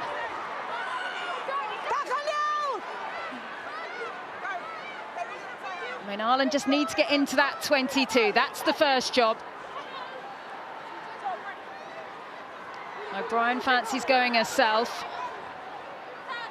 All goes down the line. But what's that little knock on there by Green? Okay. Okay, thank you. So yeah, little knock on there by Ireland. Thank you. And England get their scrum. I've been really impressed with Nancy McGillivray and the pace she's hitting the line at, but also the space she's finding. I do think that Ireland's carries, they tightened it up a little bit in the second half and it got them a good bit of return and they made some more meters, but I find that they're running into bodies and they're not picking out space, they're not picking angles that well on their big carries, and they're not winning that many meters. I think Nancy McGillivray put a bit of right to that this afternoon, and I think she should be happy with those big carries she's made. Crouch!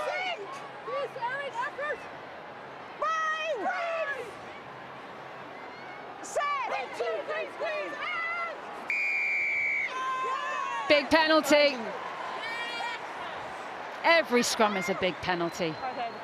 What those women put their bodies through, you can't be anything but impressed. Ball comes out on the near side, and we will use this opportunity then for Katie Daly-McLean. Please tell us, who is your Guinness Women's Six Nations Player of the Match? Yeah, some top contenders, but my winner is going to be the Captain Fantastic, Meg Jones. You know, she's put a shift in today, 14 carries, 61 metres. But I think when England have been bright and busy, she has been involved in it. You know, she's taken the opportunity to try, a couple of nudges ahead, and a really good performance from Meg today. No doubt there's a lot of people out there also happy with that for their fantasy teams as well. Right then, Emma Singh put right through the tumble dryer there. Advantage, roll away. Let us not forget, Claudia Maloney-McDonald has not played scrum half for a long time. No advantage. Back, roll away, 19. Either of you thrown into any odd positions? You're both nodding away at me. Where did you end up, Anna? I played 9. Wonderful. When we had a bit of a shortage, and I loved it. 9's easy, you know, anyone can play 9. Isn't that the message you say? You just step in, but you know, someone like Claudia Maloney-McDonald who can be, you know, slotted into anywhere. Just listen to the roar. Well, that cheer goes up for Meg Jones, who's just been announced to the crowd as the player of the match. Bit of a knock on at the back there. And we'll restart with an Ireland scrum, but there is Meg Jones. Her first test as England captain, stepping in, of course, with Zoe Stratford now expecting her first child. Cardiff born, she's a Welsh speaker, but the Welsh side of the family just as proud as the English side. Yeah, you know, she's had a turbulent time for anybody who doesn't know her backstory, losing her parents, but I think, you know, she epitomises what a Red Rose is to be in modern era. You know, she's very comfortable with who she is. She's very happy to share that, and I think it's a really great role model for the game to have somebody in this place now where there is so much emphasis on social media. Ball comes away then. Elms-Kinlan. Last chance here for Ireland to try and do something. Whelan just couldn't get the pass away. Gets pulled down. Flood tries to find options. This is a long way for Ireland to try and play this ball, but they know they're tight against the clock here. They can't kick it out as there's a breakaway here through Dalton. She's just trying to look up. Kildunn can't get there. It's not a knock-on because she was running backwards in that direction.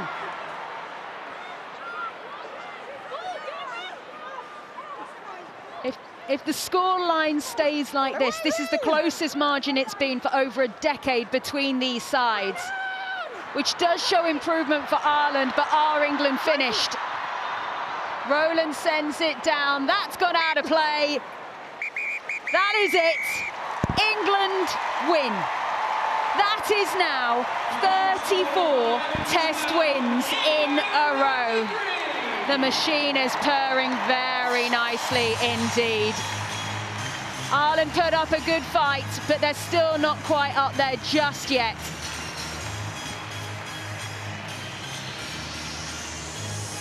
Meg Jones, the player of the match, congratulating the officials and her team on a job well done in round 1 of this Women's Six Nations. Long way to go, but England on the board. England 33, Ireland 12.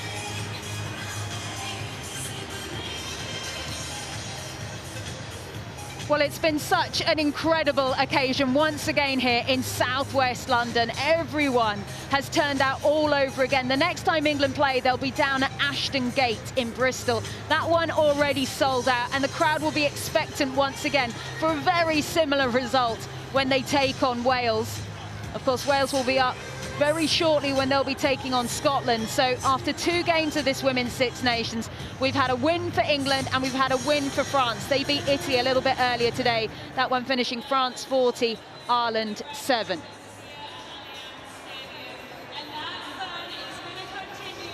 Well, both sides still continue to congratulate each other. Katie Daly-McLean, who's still alongside us here. Just a quick word there on Meg Jones. I know you talked about it there. She is just such an all-round player. She has, and she hasn't had it easy, you know, Sarah. She's come through it in terms of injury and how robust she's had to be to find that place. She sat behind Emily Scarrett for a long time, but I think all of those things have now put her in such a good stead to come on and lead this Red Roses side. She's been part of that leadership group, and to be honest, it doesn't really look like it's phased her.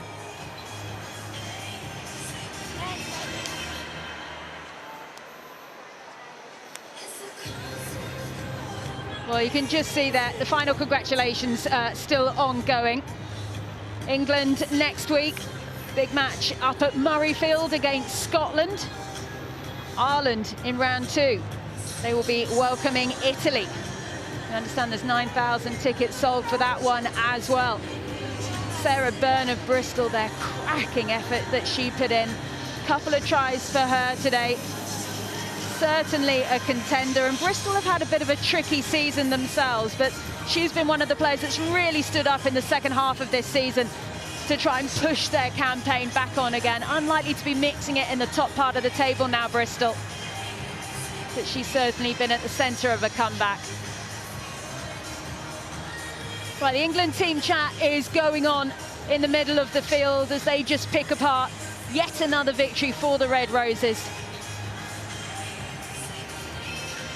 As Ireland, they have their huddle as well. We can spot down on the pitch as well some crutches for Natasha Hunt and Moena Talling. But let's head down and hear from the player of the match, Meg Jones, with Sonia McLaughlin. Well, Meg Jones, many congratulations. Your first match as England captain ends in victory. Was there a slight element of a new team finding its feet? Sorry, I feel like I'm doing karaoke. I feel like I should be singing some karaoke. No, yeah, of course, I think there's always going to be nerves.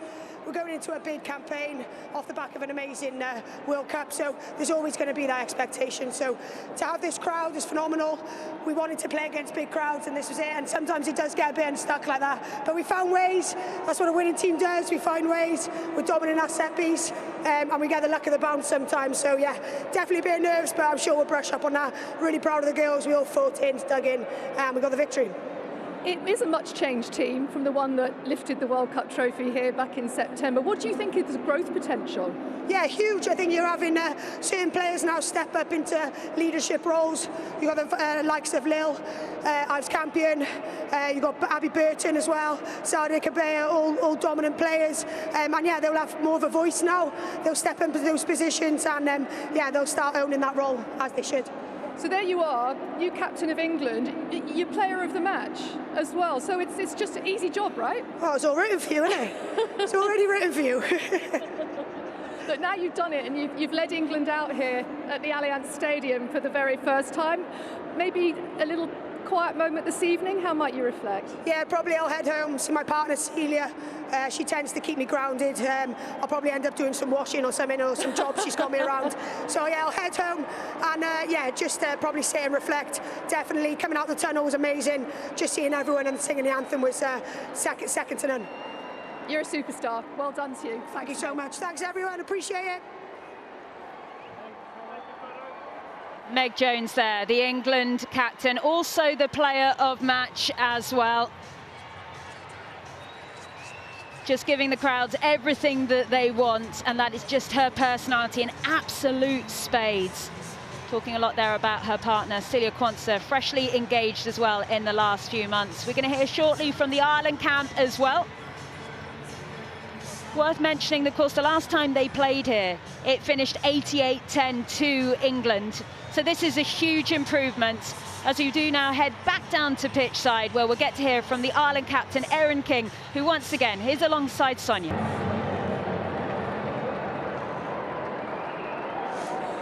Well, Erin, it is another defeat to England, but how much heart do you take, particularly from that second 40 minutes? Yeah, I suppose I'm just so proud of the girls. We showed what our team is all about. We showed the world what the Green Wave is all about, and we stuck it out and we fought. And we talk about belief a lot in our squad, and we definitely showed in parts there that we are one of the best teams in the world, and I'm just unbelievably proud of the girls. It was an error-strewn first 40. Why do you think you couldn't quite get a foothold early on? I mean, we obviously have to give it to England. They're the world's best.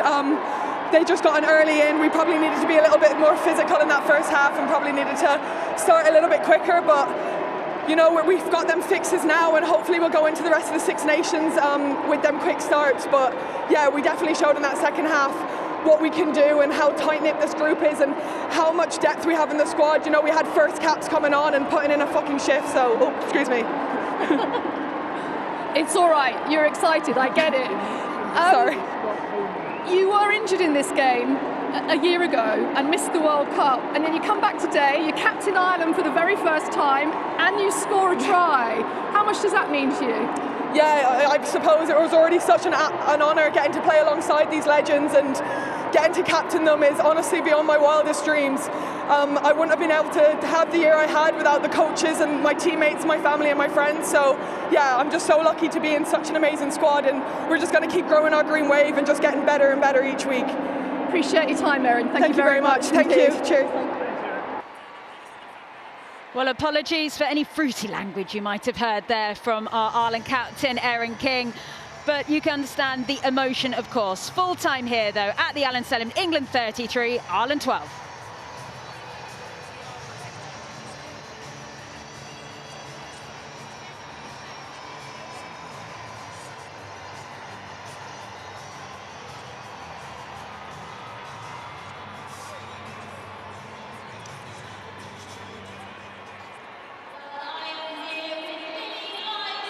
It's going to be live, so make sure you get your ears in. You'll be live on the BBC, Scott, just so you know, all right? Yeah.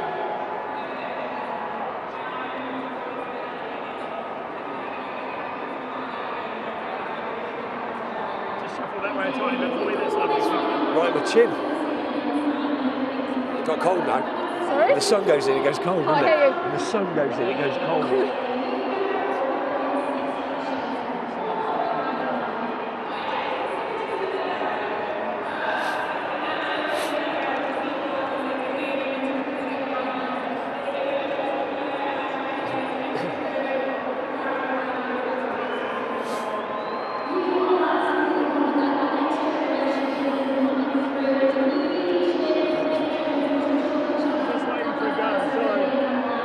Sorry about that. Live TV, no running order. It's all her fault. I like to think they're running around, bleeping the naughty words.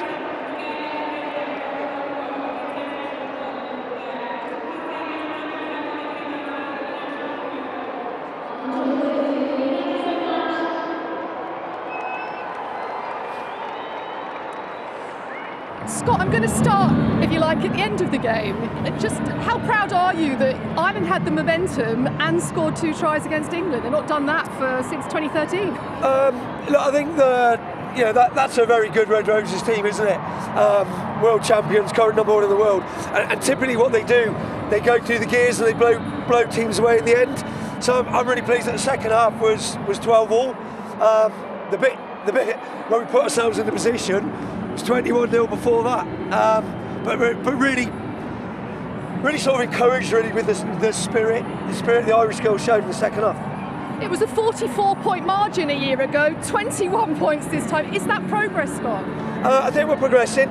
No, I think that there's elements of that first half where I think we're in control of the ball and we give it away too early in the attack set. So we know we need to get through some phases against a good Red Roses defence.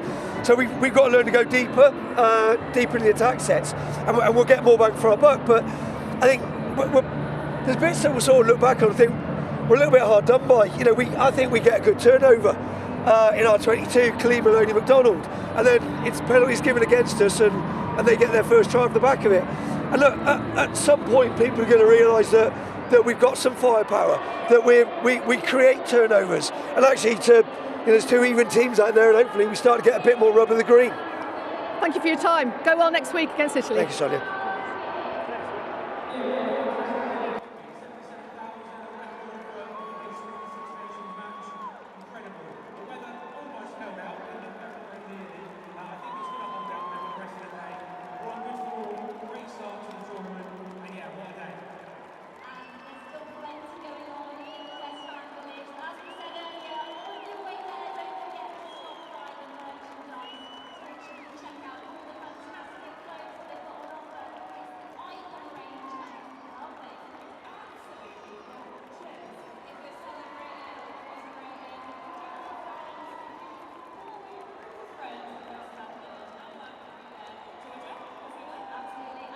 Tiny bit John for me, that's lovely. Not too much. There you go. Nice in the middle. I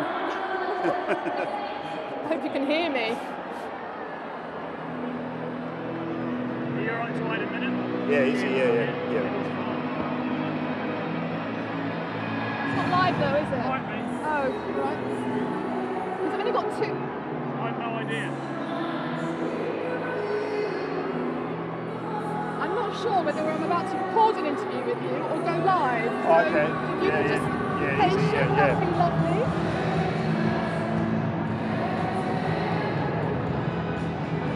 It's a different vibe, isn't it? The women's game, isn't it? It's a different vibe. Yeah, it's very carnival. It's very community, family friend groups. I prefer it to Yeah, same. Yeah. I think because a lot of people come as individuals in the men's game and couple because it's so expensive. Yeah. Oh. I want to watch the game. Yeah. I don't want people getting up at their seats, going to the bar, coming back again. No, it's annoying, isn't it? Boring. Yeah. And I don't enjoy it anymore. No. Happy to watch it at home on the telly. Of course. Yeah. That game last night was extraordinary. I don't know if you saw it. I tried to stay away from rugby for a bit. I don't know. Yeah. It was a phenomenal test match. Brando? I'm just waiting for them to tell me you can start, sorry. Okay, but they've only got 1 minute to on air, Yes, so I we know, can so it'll be recorded as soon as they're off here. Okay, I just want to keep John waiting. Sorry, John. That's right.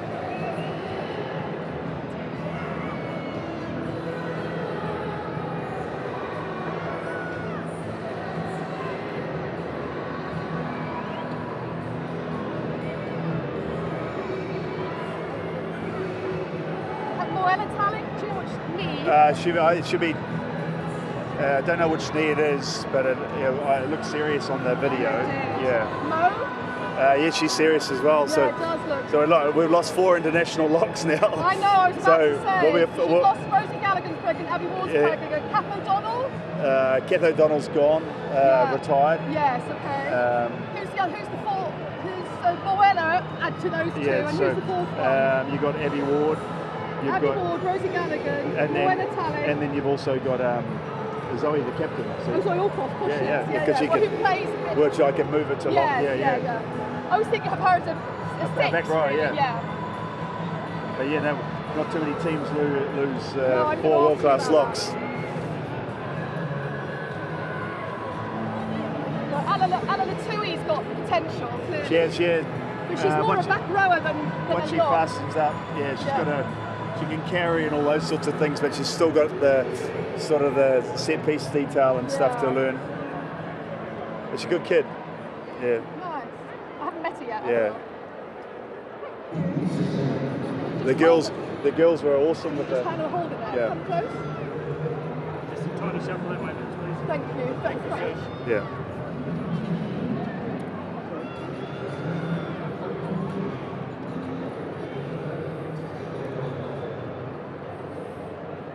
Do you want me to take this off? You can take that off in about 2 seconds. Okay, take it off now. That's right.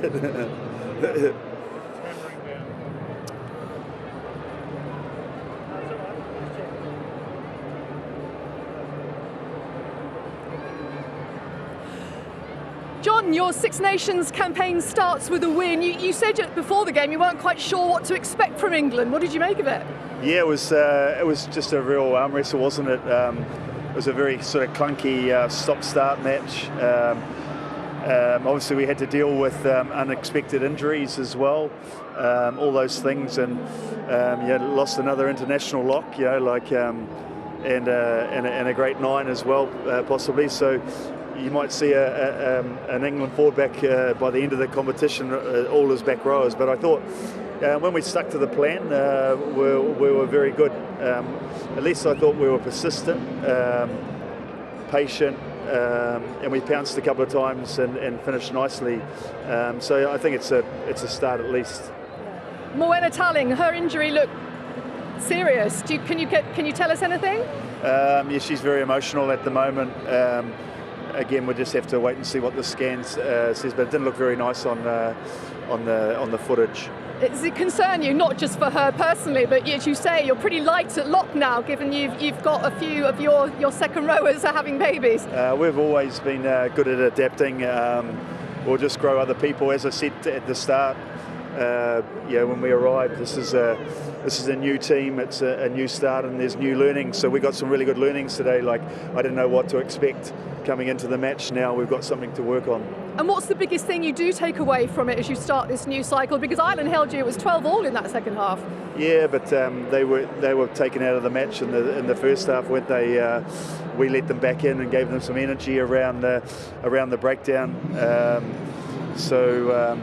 We'll learn from that. England have continued to set the standard in the women's game. What do you believe the growth potential of this group to be as you start off, hopefully going back-to-back in a World Cup? Well, there's a huge amount of growth left. We're obviously exposing quite a few youngsters. We're obviously challenging the 9 and 10-12 axis as well to play a little bit differently, all those things. So they don't just happen overnight. We have to embed them. They have to experience the learning and the pressure. Players will be better for today's performance. Appreciate your time, John. Thank you. Thank you very much. Thank you.